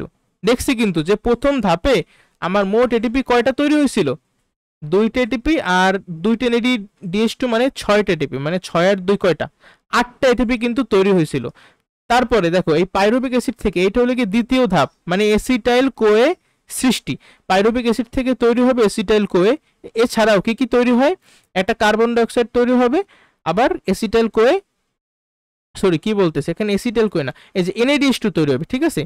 একটা এসিটাইল কোয়ে, একটা কার্বন ডাইঅক্সাইড আর একটা NADH2, তাহলে যেহেতু 2টা পাইরুভিক অ্যাসিড, 2টা পাইরুভিক অ্যাসিড থেকে কিন্তু 2টা এসিটাইল কোয়ে, 2টা কার্বন ডাইঅক্সাইড আর 2টা NADH2 তৈরি হবে। বুঝছো, এইভাবেই কিন্তু আমার দেখাইতে হবে খাতায়, এক্স্যাক্ট এই ছবিটা আঁকার প্র্যাকটিস করবো, অবশ্যই অবশ্যই অবশ্যই, খুব বেশি জরুরি, ঠিক আছে। আচ্ছা, এরপরে এই যে এসিটাইল কোয়ে সৃষ্টি হইল, এখানে আমার কি 2 নাম্বার ধাপটা শেষ। এই 2 নাম্বার ধাপটা কিন্তু আমার কোথায় হয়েছে, মাইটোকন্ড্রিয়ার, কোথায়, মাইটোকন্ড্রিয়াতে যে ম্যাট্রিক্সটা আছে বা তরল পদার্থটা আছে সেইখানে হয়েছে, সেখানেই আমার প্রয়োজনীয় এনজাইমগুলো ছিল, ঠিক আছে। আচ্ছা, এরপরে এই এসিটাইল কোয়েটা ক্রেবস চক্রের মধ্যে প্রবেশ করবে, প্রবেশ করে কি কি তৈরি করবে, তৈরি করবে 1 1 2 3, ঠিক আছে। প্রত্যেকটা এসিটাইল কোয়ে তৈরি করবে একটা জিটিপি, তারপরে একটা FADH2, 2টা কার্বন ডাইঅক্সাইড আর 3টা NADH2, ঠিক আছে। এই অ্যাসিটাইল কোয়েও এটা তৈরি করবে ক্রেবস চক্রে প্রবেশ করার পরে, আবার এই অ্যাসিটাইল কোয়েও ক্রেবস চক্রে প্রবেশ করার পরে এই সেম জিনিসগুলাই তৈরি করবে, ঠিক আছে। আচ্ছা, তৈরি করার পরে একসাথে আমি যদি লিখি কি কি তৈরি হইলো, আমার 38 অণু এটিপি তৈরি হইলো, পাশাপাশি কিছু তাপশক্তি তো বের হবে। কার্বন ডাইঅক্সাইড তৈরি হলো 6 অণু, আবার পানিও তৈরি হলো 6 অণু। ঠিক আছে, এখানে কিন্তু এই যে চারটা দেওয়া আছে, লক্ষ্য করো সবাই একটু ভাইয়া কষ্ট কইরা। এই যে গ্লাইকোলাইসিস, শ্বসনের কোন পর্যায়ে বা কোন ধাপে কোন কোন বস্তু তৈরি হবে, মানে উৎপাদিত হবে কি, আর কোন জিনিসটা ভাঙছে বা বেয়িত হয়েছে, আর নিট এটিপি কয়টা তৈরি হয়েছে। যেমন গ্লাইকোলাইসিস 8 অণু এটিপি, এসিটাইল কোয়ে মোট কিন্তু 6 অণু এটিপি তৈরি হয়েছে। এই 2 অণু এটা তো কার্বন ডাইঅক্সাইড, 6 অণু এটিপি। আর ক্রেবস চক্রে এই একটা স্টেপেই সব থেকে বেশি কত, 24টা এটিপি। এ তুমি যোগ করো, 18 আর 4 কত, 22। আচ্ছা সরি, এটা তো কার্বন ডাইঅক্সাইড, 18 আর 4 কত, 22, 22 আর 2 কত, 24। এই 24টা এটিপি তৈরি হয়েছে, আর 4 অণু কার্বন ডাইঅক্সাইড তৈরি হয়েছে। এসিটাইল কোয়েতে 6 অণু এটিপি আর 2 অণু কার্বন ডাইঅক্সাইড, তাহলে মোট কার্বন ডাইঅক্সাইড কয়টা, 4টা আর 2টা, মানে 6টা। আর মোট এটিপি কত, হিসাব করে দেখবা যে 38 অণু এটিপি। এই বক্সটাও খুব ভেরি ভেরি ইম্পর্টেন্ট। এতক্ষণ যারা বুঝছো পড়া, তাদের তাদের কিন্তু এগুলো নতুন কিছু না, অলরেডি তুমি পারো। যেমন এক অণু, দেখো তো এক অণু জিডিপি মানে এক অণু এটিপি। আবার এক অণু এফএডিএস2 মানে কি, 2 অণু এটিপি। আবার এক অণু এনএডিএস2 মানে কি, 3 অণু এটিপি। বুঝছো, লেখছি কিন্তু আমি এগুলো সব। এখন দেখো তো এখানে তোমাদের কারো কোনো লাইনে কোনো সমস্যা আছে কিনা। গ্লাইকোলাইসিসে কি এই আমার 2 অণু এটিপি ব্যয় হয়েছিল, তাই না? আর উৎপন্ন হয়েছিল এই যে 2 অণু পাইরুভিক অ্যাসিড। দেখো তো কোথাও সমস্যা আছে কিনা কোনো কিছু বুঝতে। এই যে এসিটাইল কোয়ে 2 অণু পাইরুভিক অ্যাসিড ভাঙ্গা কি কি তৈরি করছিল, 2টা আমার কার্বন ডাইঅক্সাইড তৈরি করবে, তারপরে 2টা এই যে এনএডিএস2 তো তৈরি হবেই, আবার 2টা এসিটাইল কোয়ে, 2 অণু এসিটাইল কোয়ে। তারপরে ক্রেবস চক্রে আবার কি হবে, এই এসিটাইল কোয়েটাই ক্রেবস চক্রে প্রবেশ করবে, 2 অণু এসিটাইল কোয়ে। সেখান থেকে কিন্তু আমার কত, 2টা জিটিপি, তারপরে 4টা কার্বন ডাইঅক্সাইড, 2টা এফএডিএস2 আর 6টা এনএডিএস2। এগুলো সব কিন্তু এমনি আমার অটোমেটিক এগুলো মুখস্থ থাকে। ঠিক আছে, তোমাদেরও মুখস্থ থাকবে আর কি, একটু যদি মানে খেয়াল দাও ফুল ক্লাসটা, তাহলে এর মধ্যে আসলে মুখস্থ হয়ে যাওয়ার কথা। এতক্ষণ পর্যন্ত আমি তোমাদেরকে সবাত শ্বসন কিন্তু মোটামুটি পড়াই ফেলাইছি। এখন আমরা শিখবো অবাত শ্বসন জিনিসটা কি। অবাত শ্বসন, যার ইংলিশ হইল অ্যানারোবিক রেসপিরেশন। ঠিক আছে, সংজ্ঞা তোমরা নিজেরাই পারবা যে শ্বসন প্রক্রিয়ায় কি অক্সিজেনের কোনো প্রয়োজনীয়তা নাই বা অক্সিজেনের প্রয়োজন পড়ে না। আর এছাড়াও এই যে এখানে যে জারণটা হবে সেটা কিন্তু আংশিক জারণ। ঠিক আছে, শ্বসন প্রক্রিয়া অক্সিজেনের অনুপস্থিতিতে হয়, তাকে অবাত শ্বসন বলে। আচ্ছা, অক্সিজেনের সাহায্য ছাড়া হয়। আর এখানে কি আংশিক আংশিকভাবে জারিত হয় বা আংশিক জারণ ঘটে। ঠিক আছে, এনজাইম দ্বারা, অবশ্যই এনজাইম থাকবে বিভিন্ন প্রকার। আচ্ছা, তৈরি হবে কি, আমার তো এটা জানতে হবে। সবাত শ্বসনের যে রিয়াকশন সেটা কিন্তু আমাদের অলরেডি মুখস্থ হয়ে গেছে সবার, তাই তো? এই যে এই রিয়াকশনটা, এটা আমরা আগে থেকেই সবাই এই রিয়াকশনটা মুখস্থ। কিন্তু অবাত শ্বসনের রিয়াকশনটা একটু ডিফারেন্ট। কেমন ডিফারেন্ট, লক্ষ্য করি। আমার এখানে যে গ্লুকোজটা ভাঙবে, ঠিক আছে, সবাত আর অবাত দুই শ্বসনেই কিন্তু প্রথম ধাপ হইল গিয়ে গ্লাইকোলাইসিস, আর গ্লাইকোলাইসিস কিন্তু এক্স্যাক্টলি সেম। ঠিক আছে, অবাত শ্বসনেও আমার এই যে গ্লুকোজটা প্রথমে ভাঙবে, প্রথম ধাপে কি হবে, গ্লুকোজটা ভাঙবে, ভেঙে কি তৈরি করবে, 2টা পাইরুভিক অ্যাসিড তৈরি করবে, তারপরে 4টা এটিপি তৈরি করবে, যার মধ্যে 2টা খরচ হয়ে যাবে। আর এছাড়াও 2টা এনএডিএস2 তৈরি করবে বা বিজারিত এনএডি, নিকোটিনামাইড অ্যাডেনিন ডাইনিউক্লিওটাইড তৈরি করবে এনজাইমের উপস্থিতিতে। ঠিক আছে, তৈরি করার পরে ওই যে পাইরুভিক অ্যাসিড তৈরি হইবে, ওই পাইরুভিক অ্যাসিড আবার দ্বিতীয় ধাপে এই অ্যালকোহল, কার্বন ডাইঅক্সাইড আর শক্তি তৈরি করবে। বুঝছো, আমি যদি তোমার একটু লেখা দেখাই বিষয়টা, ধরো এই যে অবাত শ্বসনের 2টা পর্যায় বা ধাপ আছে। প্রথম ধাপ তো গ্লাইকোলাইসিস, ওইটা আর আমি তোমারে দেখাবো না। গ্লাইকোলাইসিসে কি কি তৈরি হবে, পাইরুভিক অ্যাসিড তৈরি হবে 2টা। এছাড়াও কি কি তৈরি হবে, এছাড়াও আমার কি বলে এটিপি তৈরি হবে 2টা এটিপি। আর এছাড়াও 2টা এনএডিএস2 তৈরি হবে। এগুলো কিন্তু আমি সবাত শ্বসনের যে প্রথম ধাপ as it is same to same. ঠিক আছে, আচ্ছা, এই হলো গিয়া অবাত শ্বসনের প্রথম ধাপ। এখন আমি তোমাদেরকে জানাতে চাচ্ছি যে অবাত শ্বসনের যে দ্বিতীয় ধাপটা আছে, সেই দ্বিতীয় ধাপটা কেমন হয়। দ্বিতীয় ধাপে এক্স্যাক্টলি কি হবে, দ্বিতীয় ধাপে এই যে পাইরুভিক অ্যাসিডটা আছে না, এই পাইরুভিক অ্যাসিডের আংশিক জারণ ঘটবে। কি ঘটবে, লেখো, পাইরুভিক অ্যাসিডের আংশিক জারণ।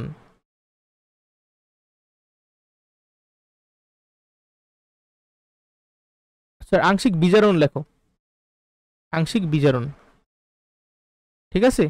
আচ্ছা বিজারণ মানে কি, এখানে মনে করো হাইড্রোজেন আমরা অ্যাড করব কিভাবে, পাইরুভিক অ্যাসিডটা কই, এই মনে করো পাইরুভিক অ্যাসিড, পাইরুভিক অ্যাসিডের সংকেত কেমন, CH3CO COOH, এটা হলো পাইরুভিক অ্যাসিড। এই পাইরুভিক অ্যাসিডকে তোমরা যদি আংশিক বিজারণ করো, আংশিক বিজারণ করলে কি হবে, এটার সাথে মনে করো হাইড্রোজেন যুক্ত হবে, হাইড্রোজেন যুক্ত করলে তৈরি হবে, এটা একটা ছন্দের মাধ্যমে তোমরা চাইলে মনে রাখতে পারো, আসলে এটা ছন্দ লাগে না, এমনি মনে থাকে, ঠিক আছে। ইথানল তৈরি হবে, কি ইথানল, ইথানলের সংকেতটা কেমন, CH3 CH2OH, তাছাড়াও তৈরি হবে কার্বন ডাই অক্সাইড, আর তাছাড়াও মেন জিনিস কি, মেন জিনিস হলো গিয়ে এটিপি বা শক্তি। মজার বিষয় কি জানো, এটা মনে রাখা অনেক বেশি সহজ। কিভাবে সহজ, কারণ এই যে আমি পুরোটা প্রসেসটা লিখলাম না, দাঁড়াও একটু বড় করে দিই, এখান থেকে পুরোটা কপি কইরা লক্ষ্য করো, আমি যা যা লিখলাম এখানে 2 দিয়ে তুমি মনে রাখবা, জাস্ট কি একটা ম্যাজিক লেটার, সেটা হলো গিয়ে 2। পাইরুভিক অ্যাসিড যে ভাঙবে, ভাঙ্গা 2টা ইথানল বা ইথানলের আরেকটা নাম হইল গিয়ে ইথাইল অ্যালকোহল, ঠিক আছে, 2টা কার্বন ডাই অক্সাইড তৈরি করবে, আবার 2টা এটিপি তৈরি করবে, সব হইল গিয়ে 2 2 2 2। বুঝতে পারছো, পাইরুভিক অ্যাসিডের কি হইলো, আংশিকভাবে বিজারণ ঘটলো। এখানে কিন্তু আমার এই জিনিসগুলোই বলা আছে যে পাইরুভিক অ্যাসিডের আংশিক বিজারণ, সাইটোপ্লাজমে অবস্থিত যে এনজাইমগুলো আছে, লক্ষ্য করো আমাদের এই যে অবাধ শ্বসন, এটা কাদের হবে, সবার তো হবে না। আমি বলছিলাম যে উন্নত প্রাণীদেরও কিন্তু হয়, উন্নত প্রাণীদের সবাত হয়, অবাত হয়। অবাধটা মূলত কখন হয়, সাপোজ, এছাড়াও যেসব মনে করো ব্যাকটেরিয়া, কিছু কিছু ব্যাকটেরিয়া আছে যাদের মাইটোকন্ড্রিয়া নাই, সেই ব্যাকটেরিয়াগুলার কি হবে, সেই ব্যাকটেরিয়াগুলার কিন্তু এই অবাধ শ্বসন হবে। যেহেতু মাইটোকন্ড্রিয়া নাই, তাহলে ওদের তো সবাত শ্বসন হইতেই পারবে না, কারণ সবাত শ্বসনের 4টার মধ্যে 3টা ধাপ হইতে মাইটোকন্ড্রিয়া লাগবে, যার নাই তার তো সবাত হবে না, হবে কি, অবাধ শ্বসন। তারা কিন্তু অবাধ শ্বসনের মাধ্যমেই শক্তি উৎপন্ন করবে। এছাড়া ইস্ট, ইস্ট কিন্তু উদাহরণ আমি তোমাদেরকে বলছি, ইস্ট কিন্তু ব্যাকটেরিয়া না, ইস্ট কিন্তু একটা ছত্রাক, ওদেরও কিন্তু এই অবাধ শ্বসন হবে। বুঝতে পারছো, মানুষের দেহেও কিন্তু অবাধ শ্বসন হবে। আমরা মনে করো অনেক বেশি দৌড়াদৌড়ি যখন করি, আমাদের কিন্তু ফ্যাটিক লাগে, মানে কি আমার ক্লান্ত লাগে, ব্যথা করে মনে করো, ঠিক আছে। তুমি মনে করো অনেক দিন ব্যায়াম ট্যাম কিছু করো না, হঠাৎ করে তোমার মনে হইলো কি, ইস আজ একদম আমি ফাটাই দেবো, একদম 6 প্যাক বানাই ফেলাবো, ঠিক আছে, খুব ব্যায়াম ট্যাম করলা, দেখবা যে তুমি কাইতেই গেছো, তুমি মানে লড়তে সরতেই পারবা না, একদম শেষ, ঠিক আছে। পরের দিন এত ক্লান্ত লাগবে, এটা কেন হয়, কারণ তুমি যখন এক্সেসিভ লেভেলের মনে করো জিম করো বা ব্যায়াম ট্যাম করো, তখন কি হয়, তুমি মনে করো একটা নির্দিষ্ট পরিমাণ অক্সিজেন কিন্তু গ্রহণ করতেছো, ঠিক আছে। তোমার দেহে সাধারণত অলওয়েজ সবাত শ্বসনই হয়, কিন্তু যদি যখন অতিরিক্ত পরিমাণে ব্যায়াম করো, তখন কিন্তু তোমার ওই পরিমাণ মতো অক্সিজেন সাপ্লাই আসতেছে না, ঠিক আছে। অক্সিজেনের একটু ঘাটতি দেখা দিচ্ছে, অক্সিজেনের যখন ঘাটতি দেখা দেয়, তখনই আমার অবাধ শ্বসনটা হবে। অবাধ শ্বসন হইলে দেখো, অবাধ শ্বসনের ফলে কি তৈরি হবে, অবাধ শ্বসনের ফলে কি, যে পাইরুভিক অ্যাসিডটা তৈরি হইতে, সরি, এই যে আমার ইথানল তৈরি হইতেছে, তাই না, ইথানল, ইথানল যদি তৈরি হয়, বা এটা এক টাইপের কি অ্যালকোহল, তাই তো। ইথানল অ্যালকোহল বাদেও মাঝে মাঝে আমরা দেখবো যে ল্যাকটিক অ্যাসিড নামে একটা জিনিস তৈরি হয়, কি ল্যাকটিক অ্যাসিড। ল্যাকটিক অ্যাসিড কি এক ধরনের অ্যাসিড না, আর অ্যাসিড আমরা কেমিস্ট্রির আইডিয়া কতটুকু আছে জানি না, তবে তোমার যদি শরীরে অ্যাসিড বাড়ে, তখন পিএইচ কি বাড়বে নাকি কমবে, অবশ্যই কমবে, তাই না। অ্যাসিডের সাথে কিন্তু পিএইচ এর ব্যস্তানুপাতিক সম্পর্ক।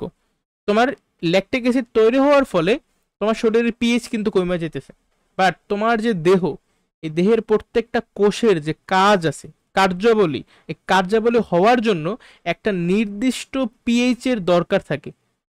কিন্তু যদি ল্যাকটিক অ্যাসিড অতিরিক্ত পরিমাণে তৈরি হয়, তখন তোমার কিন্তু পিএইচ এর মানটা কমতে থাকে, অনেক বেশি কমে যায়, ঠিক আছে। অনেক বেশি কমার ফলে কি হয়, তোমার যেই পিএইচটা থাকার দরকার ছিল, হ্যাঁ, সেটা কিন্তু থাকতে পারে না।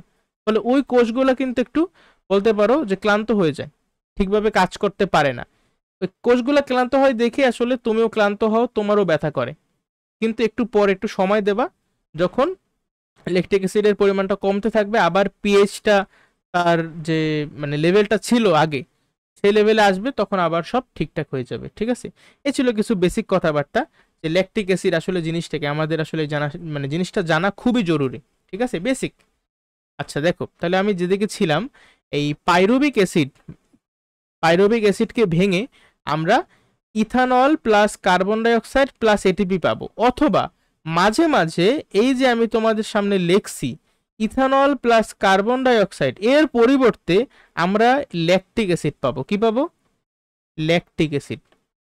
আমরা কিন্তু একসাথে পাবো না, হয় আমরা পাবো ethanol plus carbon die oxide, অথবা আমরা পাবো ল্যাকটিক অ্যাসিড, দুইটার একটা, কিন্তু দুইটা একসাথে কিন্তু তুমি পাবা না। বুঝছো? ল্যাকটিক অ্যাসিডের যে সংকেত সেটা হলো অনেকটা এরকম, যে CH3 CHOH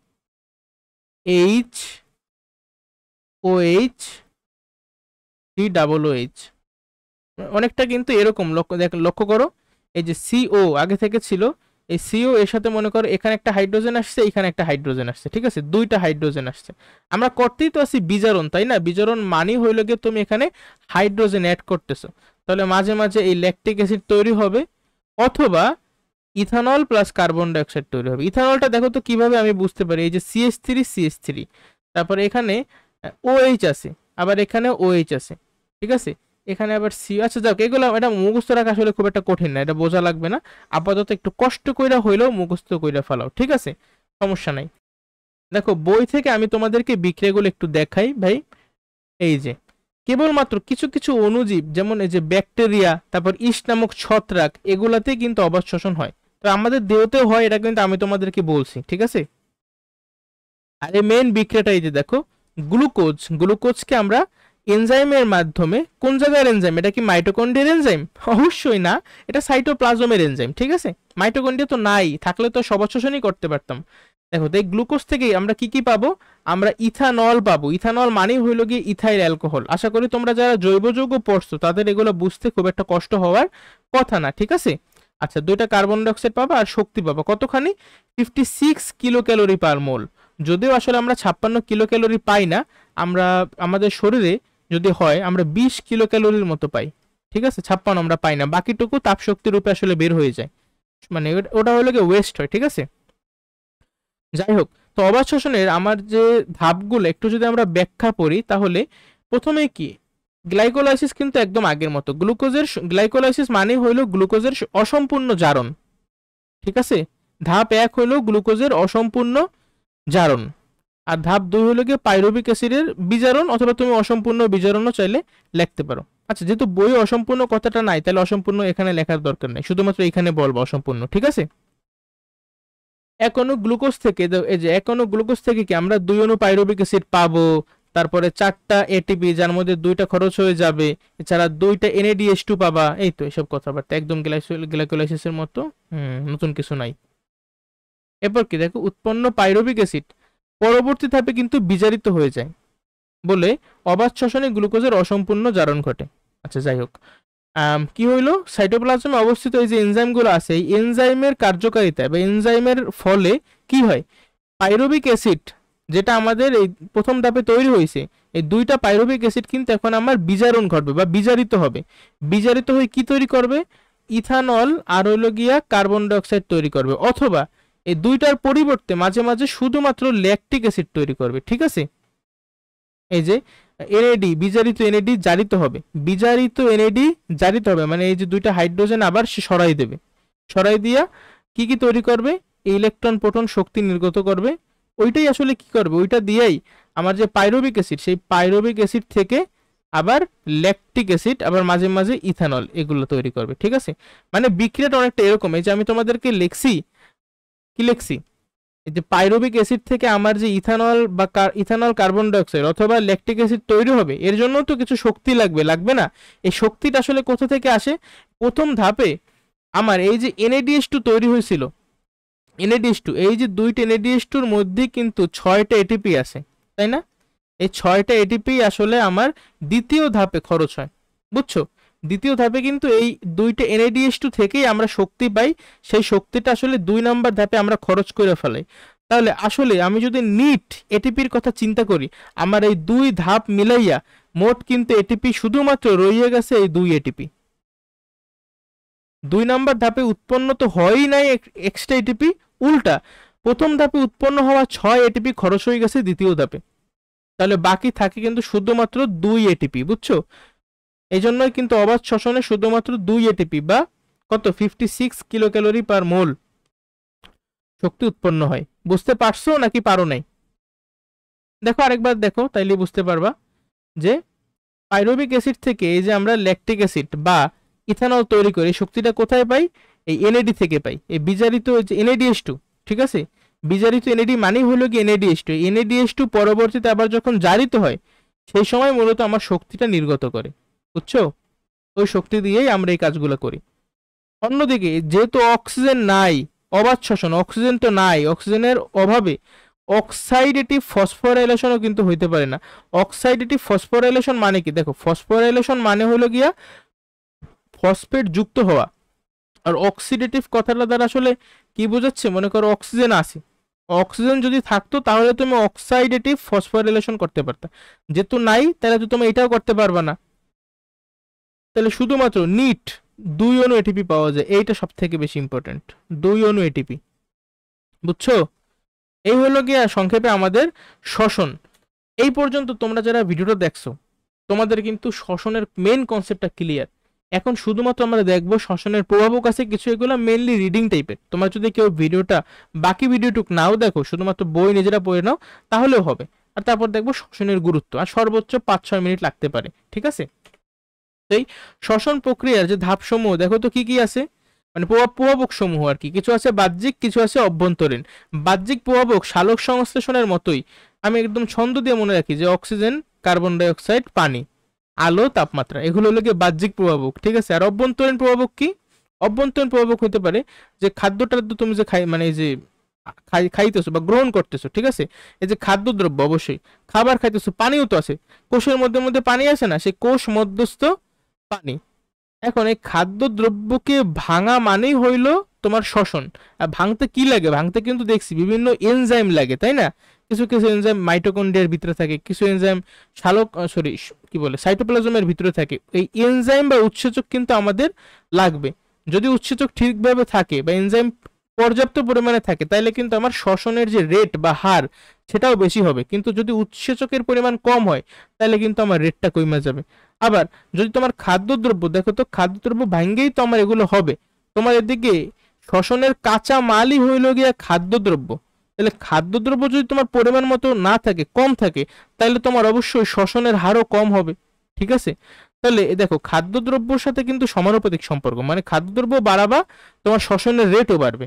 আবার উৎসেচকও ঠিকভাবে দেবা তাহলেও তোমার রেট বাড়বে, মানে সমানুপাতিক সম্পর্ক। তবে একটা নির্দিষ্ট পরিমাণের সাথে যদি বেশি হয়ে যায় তাহলে কিন্তু মনু এককালে খবর আছে তোমাকে, ঠিক আছে? একটু খাস বরিশালের ভাষায় তোমাদেরকে বুঝাই দিলাম। কোষের বয়স কিন্তু একটা মেজর ফ্যাক্ট। আমাদের সালোক সংশ্লেষণও কিন্তু একটা পয়েন্ট ছিল এরকম যে পাতার বয়স ও পাতার সংখ্যা, তাই না? অভ্যন্তরীণ একটা প্রভাবক। যেমন কোন বয়সের পাতায় সব থেকে বেশি সালোক সংশ্লেষণ হয়? মাঝারি বয়সের পাতা, তাই তো?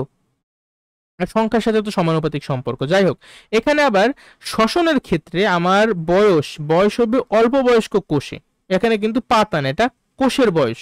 অল্প বয়স্ক যে কোষগুলো আছে সেগুলো কি তাড়াতাড়ি বড় হইতে থাকবে, কারণ এখানে যে বিশেষ করে যে ভাজক কোষ আছে সেই ভাজক কোষগুলোতে প্রোটোপ্লাজম বেশি থাকে। প্রোটোপ্লাজমের ভিতরে কিন্তু আমার এই যে সাইটোপ্লাজম থাকে, তাই না? প্রোটোপ্লাজমের একটা অংশই হইলো সাইটোপ্লাজম। সেই সাইটোপ্লাজমে বিভিন্ন রকমের কি এনজাইম টেনজাইম থাকে। তাহলে তোমার প্রোটোপ্লাজম বেশি মানেই হলো অ্যাকচুয়ালি এনজাইম বেশি, আর এনজাইম বেশি মানে তোমার রেসপিরেশন বা শ্বসনের পরিমাণটাও বেশি, ঠিক আছে? আর এই যে অজৈব লবণ, মানে এগুলো আসলে তোমার একটু মুখস্থ করার মতোই। তবে তুমি যদি এই 5টা মেন পয়েন্ট মুখস্থ রাখতে পারো তাহলে এগুলো কিন্তু তুমি নিজে লিখতে পারবা, ঠিক আছে? যেমন কোষের এই যে পানি কিন্তু আমাদের লাগবে, তাই না? কেন লাগবে? এই যে এনজাইমগুলো যে কাজ করবে, এনজাইম কাজ করার জন্য আমার পানি লাগে। এনজাইমের কার্যকারিতা যদি তুমি মানে হইতে চায়, এনজাইম যদি কাজ করাইতে চাও, তাহলে তোমার অবশ্যই পানি লাগবে, কারণ পানিতে আসলে একটা জিনিস যখন দ্রবীভূত হয় তারপরেই এনজাইম সেটার উপরে কাজ করতে পারে।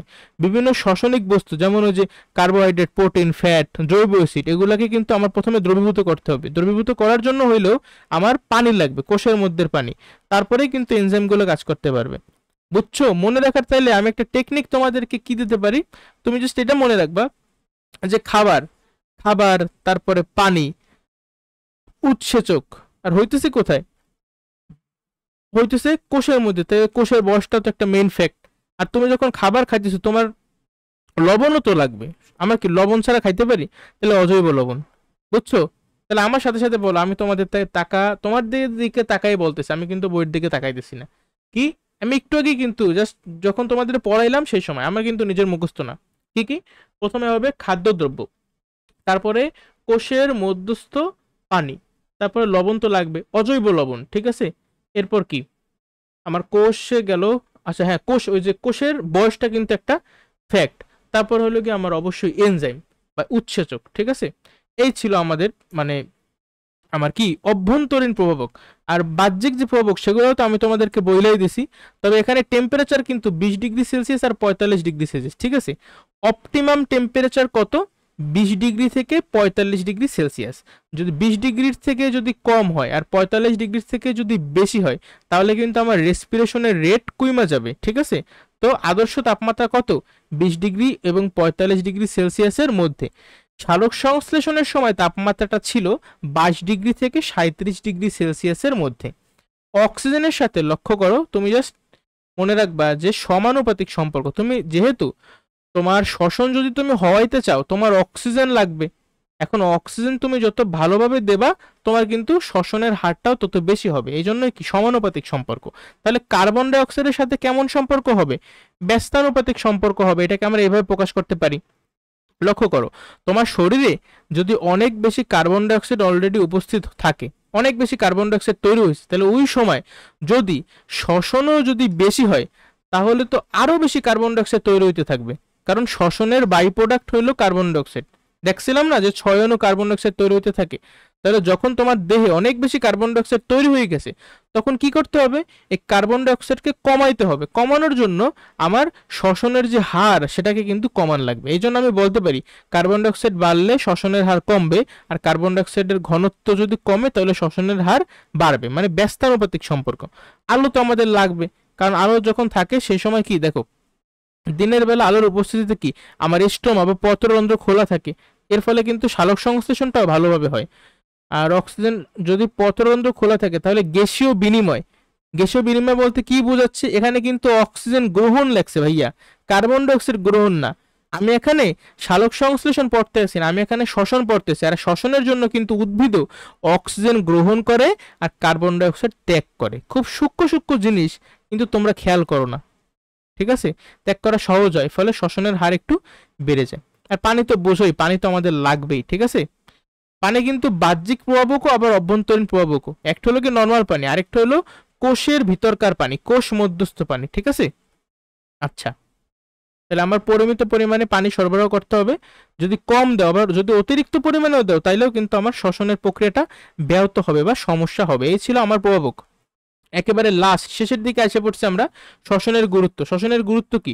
শ্বসনের মাধ্যমেই তো আমরা খাদ্যকে ভাঙে শক্তি পাই। শক্তি না পাইলে তো আমরা কিছু করতে পারতাম না, তাই না? আচ্ছা যাই হোক, দেখি বইয়ে কি লেখা। এই উৎপন্ন শক্তি দিয়েই কিন্তু আমার সকল ধরনের ক্রিয়া বিক্রিয়া কার্যক্রম পরিচালিত হয়। শ্বসনের সময় কি কি নির্গত করি আমরা? 6 অণু কার্বন ডাই অক্সাইড। জীবের প্রধান খাদ্য শর্করা উৎপন্নের জন্য সালোক সংশ্লেষণে ব্যবহৃত হয়। এই যে কার্বন ডাই অক্সাইডটাকে আমরা ত্যাগ করতেছি শ্বসনের মাধ্যমে, সেই কার্বন ডাই অক্সাইডটাই কিন্তু আবার কি উদ্ভিদ গ্রহণ করতেছে সালোক সংশ্লেষণের জন্য, ঠিক আছে। একটা সাইকেল আর কি। এই প্রক্রিয়া উদ্ভিদে কি খনিজ লবণ পরিশোষণে সাহায্য করে। কিভাবে? দেখো, একটা উদ্ভিদ এই যে কার্বন ডাই অক্সাইডটা গ্রহণ করলো, পরিবেশ থেকে কি কি গ্রহণ করে? কার্বন ডাই অক্সাইড গ্রহণ করে সালোক সংশ্লেষণের সময়, বাইরে থেকে কার্বন ডাই অক্সাইড গ্রহণ করে। এছাড়াও তার যে মূল আছে সেই মূলের মাধ্যমে খনিজ লবণ শোষণ করে, ঠিক আছে। এই জন্যই বলছি যে এই প্রক্রিয়া উদ্ভিদের খনিজ লবণ পরিশোষণেও সাহায্য করে। পরোক্ষভাবে এই মিনারেল যদি না পাইতো, তাহলে কিন্তু উদ্ভিদ ঠিকভাবে বৃদ্ধি হইতো না, বা অন্যান্য যে জৈবিক কার্যকলাপ আছে সেগুলোও হইতে পারতো না, ঠিক আছে। আচ্ছা, কোষ বিভাজনের জন্য কি শক্তি লাগে না? আর এছাড়াও কিছু আনুষঙ্গিক পদার্থ এই শ্বসন প্রক্রিয়া থেকে আসে, ঠিক আছে? মানে মেন কথা একটা মনে রাখবা, শ্বসনের ফলে কিন্তু আমাদের দৈহিক বৃদ্ধিটা হয়, ঠিক আছে? আর এছাড়াও কিছু কথাবার্তা আছে, এগুলো হয়তো বা তোমরা মনে রাখতে পারবে না। কিছু কিছু ব্যাকটেরিয়া এটা কি অক্সিজেনের উপস্থিতিতে বাঁচতে পারে না। কি ব্যাকটেরিয়াগুলা অক্সিজেনের উপস্থিতিতে বাঁচতে পারে না। তাহলে এদের শক্তি উৎপাদনের একটাই মাত্র উপায়, সেটা হইল অবাধ শ্বসন। সবাধ শ্বসন কি এরা করতে পারবে? এরা তো অক্সিজেনকে টলারেটই করতে পারে না। তাহলে সবাধ শ্বসন কিভাবে হবে? হবে অবাধ শ্বসন। অবাধ শ্বসনের মাধ্যমে কি এই যে ইথাইল অ্যালকোহল অথবা ইথানল তৈরি হবে। এই ইথানল কি একটা মদ, ঠিক আছে? মানে খায় না মদ, সে মদ ইথানল। অ্যালকোহল মানেই তো মদ, এটা তো তোমরা জানো। এটা কিন্তু মদ শিল্প আছে, মদ শিল্পে কিন্তু ব্যবহৃত হয়। এছাড়াও ইথানল বাদেও, ইথানল যদি তৈরি না হয় তখন কিন্তু ল্যাকটিক অ্যাসিড তৈরি হয়। এই ল্যাকটিক অ্যাসিড থেকে কিন্তু দই তৈরি করি আমরা। কি ল্যাকটিক অ্যাসিডকে আমরা ফার্মেন্টেশন করি অথবা গাজন প্রক্রিয়ার মাধ্যমে। ফার্মেন্টেশনের বাংলা লিখতে পারো গাজন। ফার্মেন্টেশন বা গাজনের মাধ্যমে ল্যাকটিক অ্যাসিড থেকে কি তৈরি হয়? তৈরি হয় দই। দই হয়, পনির হয়, ঠিক আছে? চিজ, পনির মানে কি চিজ, এই দই পনির এগুলো তৈরি হবে। এটা কিন্তু ইম্পর্টেন্ট একটা এমসিকিউ। আর রুটি তৈরিতেও কিন্তু ব্যবহৃত হয়, মনে রাখবা। অবাধ শ্বসনের ফলে কি কি তৈরি হবে? এই অ্যালকোহল তৈরি হয়, দুই অণু অ্যালকোহল, দুই অণু কার্বন ডাই অক্সাইড, ঠিক আছে? এই কার্বন ডাই অক্সাইড গ্যাসের কারণেই রুটি ফুলে গিয়ে ভিতরে ফাঁপা হয়। এটা কিসের কথা বলছে? ধরো তুমি যখন একটা রুটি বানাইতেছো, সেই রুটিটা দেখবা যে ফোলে, অনেক ফোলে। যে ফোলে কেন? ফলে তুমি যখন এটার ভিতরে ইস্ট দেবে, ইস্ট দিলে কিন্তু অনেক ভালোভাবে ফোলে। এই যে কেক টেক বানায়, কেকগুলো কিন্তু ফোলানোর প্রয়োজনীয়তা আছে, ঠিক আছে? না ফললে তো চুপসাইয়ে যাবে। ফোলায় কিভাবে? ইস্ট দেশি ইস্টগুলা কি করে? ইস্টগুলা ইস্টগুলোর মধ্যে অবাধ শ্বসন হয়। অবাধ শ্বসনের ফলে ভিতরে কার্বন ডাইঅক্সাইডটা তৈরি হয়। কার্বন ডাইঅক্সাইডের কারণে অ্যাকচুয়ালি আমার রুটিটা ফোলে। বুঝতে পারছো? দেখবা পাউরুটি আছে না, পাউরুটি, একটা পাউরুটিতে দেখবা অনেক ছোট ছোট অনেকগুলা ফুটার মতো থাকে, অনেক ছোট ছোট ফুটা। ওই ফুটাগুলো কেন তৈরি হয়েছে? ওই কার্বন ডাইঅক্সাইড গুলো মনে করো বের হয়ে গেছে, কিছু কিছু এক্সট্রা কার্বন ডাইঅক্সাইড ওই ফুটাগুলোর ভিতর দিয়ে মানে বের হয়ে গেছে, দেখে অ্যাকচুয়ালি ওখানে ফুটার সৃষ্টি হয়েছে। যাই হোক, এগুলো তোমার দরকার নাই খুব একটা। তুমি বইয়ের এই কথাগুলো জাস্ট একটু মনে রাখবে যে রুটি তৈরিতে ব্যবহৃত হয়। এই বিভিন্ন শিল্প, যেমন যে মদের যে শিল্পটা আছে, মদের শিল্পে ব্যবহৃত হয়, ঠিক আছে? আচ্ছা, যদিও মদ খাওয়া হারাম, আমরা যারা মুসলিম আছি তারা অবশ্যই এটা থেকে বিরত থাকবো। শুধু মুসলিম কেন, আমার জানা মতে খ্রিস্টান বা ইহুদিদেরও আসলে মদ খাওয়ার বিধি নাই, যদিও ওরা খায়, আসলে কিছু বলার নাই। যাই হোক, এই যে ইস্টের অবাধ শ্বসনের ফলে কি হয়? অ্যালকোহল এবং কার্বন ডাইঅক্সাইড গ্যাস তৈরি হয়, যেমনটা আমরা একটু আগে বলছি। আচ্ছা, এখানে আর তেমন কি কিছু আছে? আমার জানা মতে এখানে আসলে আর তেমন কিছু বাকি নাই, বুঝছো? অবাধ শ্বসনের যে আমার ধাপটা আছে, অবাধ শ্বসনের ধাপটা একটা ছন্দের মাধ্যমে তুমি চাইলে মনে রাখতে পারো। সেটা খুব সহজ। সেটা কি? সেটা হইল ইকোলা। কি? ইকোলা, ইকোলা দেখি তো। পিকোলা, ঠিক আছে? পিকোলা। পিকোলা দিয়ে কিভাবে মনে রাখবা? দেখো, পি মানে হইলো গিয়ে প্রথমে একটা পাইরুবিক অ্যাসিড থাকে। পাইরুবিক অ্যাসিড থেকে হয় ইথানল হবে, আর নাইলে কার্বন ডাই অক্সাইড হবে, ঠিক আছে? সরি, ইথানল হবে প্লাস কার্বন ডাইঅক্সাইড হবে, অথবা এই ইথানল আর কার্বন ডাইঅক্সাইডের পরিবর্তে ল্যাকটিক অ্যাসিড তৈরি হবে, ঠিক আছে? এইভাবে তোমরা চাইলে মনে রাখতে পারো যদি কারো এইভাবে সহজ লাগে। তো আমার মনে হয় না এই ছন্দের আসলে কোনো দরকার আছে, কারণ এমনি আসলে মানে এটা খুব ছোট একটা রিয়াকশন, এটা মনে রাখা খুব একটা কঠিন কিছু না, বুঝছো? এখন এগুলা, এই যে রিয়াকশন গুলো আমি যে লিখছি, এগুলো আসলে আরো বোঝানোর বিষয় আছে, কিন্তু আমি সেদিকে আসলে যাইতে চাইতেছি না, কারণ তাহলে ওটা কেমিস্ট্রি হয়ে যাবে। আপাতত যেহেতু বায়োলজি করতেছি, এখানে এই সমতার মানে বিষয় টষয় আছে। এছাড়া যারা জৈব যৌগ করছো তাদের আসলে এখানে আরেকটু জিনিস বোঝানোর ব্যাপার স্যাপার আছে। যাক, হয়তোবা সবার জৈব যৌগ করা নাই, তাই আমি ওগুলো স্কিপ করতেছি, ঠিক আছে? তবে একটু বোঝানোর বিষয় এখানে আছে। যারা জৈব যৌগ করছো তারা ভালোভাবে বুঝতে পারবা। যেমন পাইরুবিক অ্যাসিড কিন্তু এখানে 3টা কার্বন আছে, ঠিক আছে? 3টা কার্বন। এই 3টা কার্বন থেকে আমার যেই অ্যালকোহলটা তৈরি হবে ওটা অবশ্যই 2 কার্বন বিশিষ্ট একটা অ্যালকোহল হবে, ঠিক আছে? যেমন এখানে কি সিউ, একটা কার্বন একটা কার্বন মানে 2টা কার্বন, এজন্যই তো এর নাম হইল কি ইথানল, বুঝছো? 3 কার্বন থেকে কিন্তু 2 কার্বন বিশিষ্ট ইথানল তৈরি হয়েছে, অ্যালকোহল তৈরি হয়েছে আর কি, ঠিক আছে? এটা 2 কার্বন বিশিষ্ট অ্যালকোহল। আবার এটাকে তুমি এখান থেকে তুমি পাবা অ্যালডিহাইড, আবার অ্যালডিহাইড থেকে তুমি পাবা ফ্যাটি অ্যাসিড। এখন এই জিনিসগুলা যারা জৈব যৌগ করে নেয় তারা বুঝতে পারবে না। আচ্ছা, আমি যখন জৈব যৌগ করাবো তখন লাগলে এই বিক্রিয়াটা আমি আরেকবার তোমাদেরকে দেখাই দেবো, বুঝছো? তাহলে আজকের ক্লাসটা এই পর্যন্তই। তোমাদের যদি ভিডিওটা ভালো লেগে থাকে অবশ্যই লাইক করবা, বন্ধুদের মাঝে শেয়ার করবা, আর চ্যানেলটা অবশ্যই সাবস্ক্রাইব করবা। সবাই নিজেরাও ভালো থাকবা আশা করি, আর অপরকেও ভালো রাখবা। আসসালামু আলাইকুম।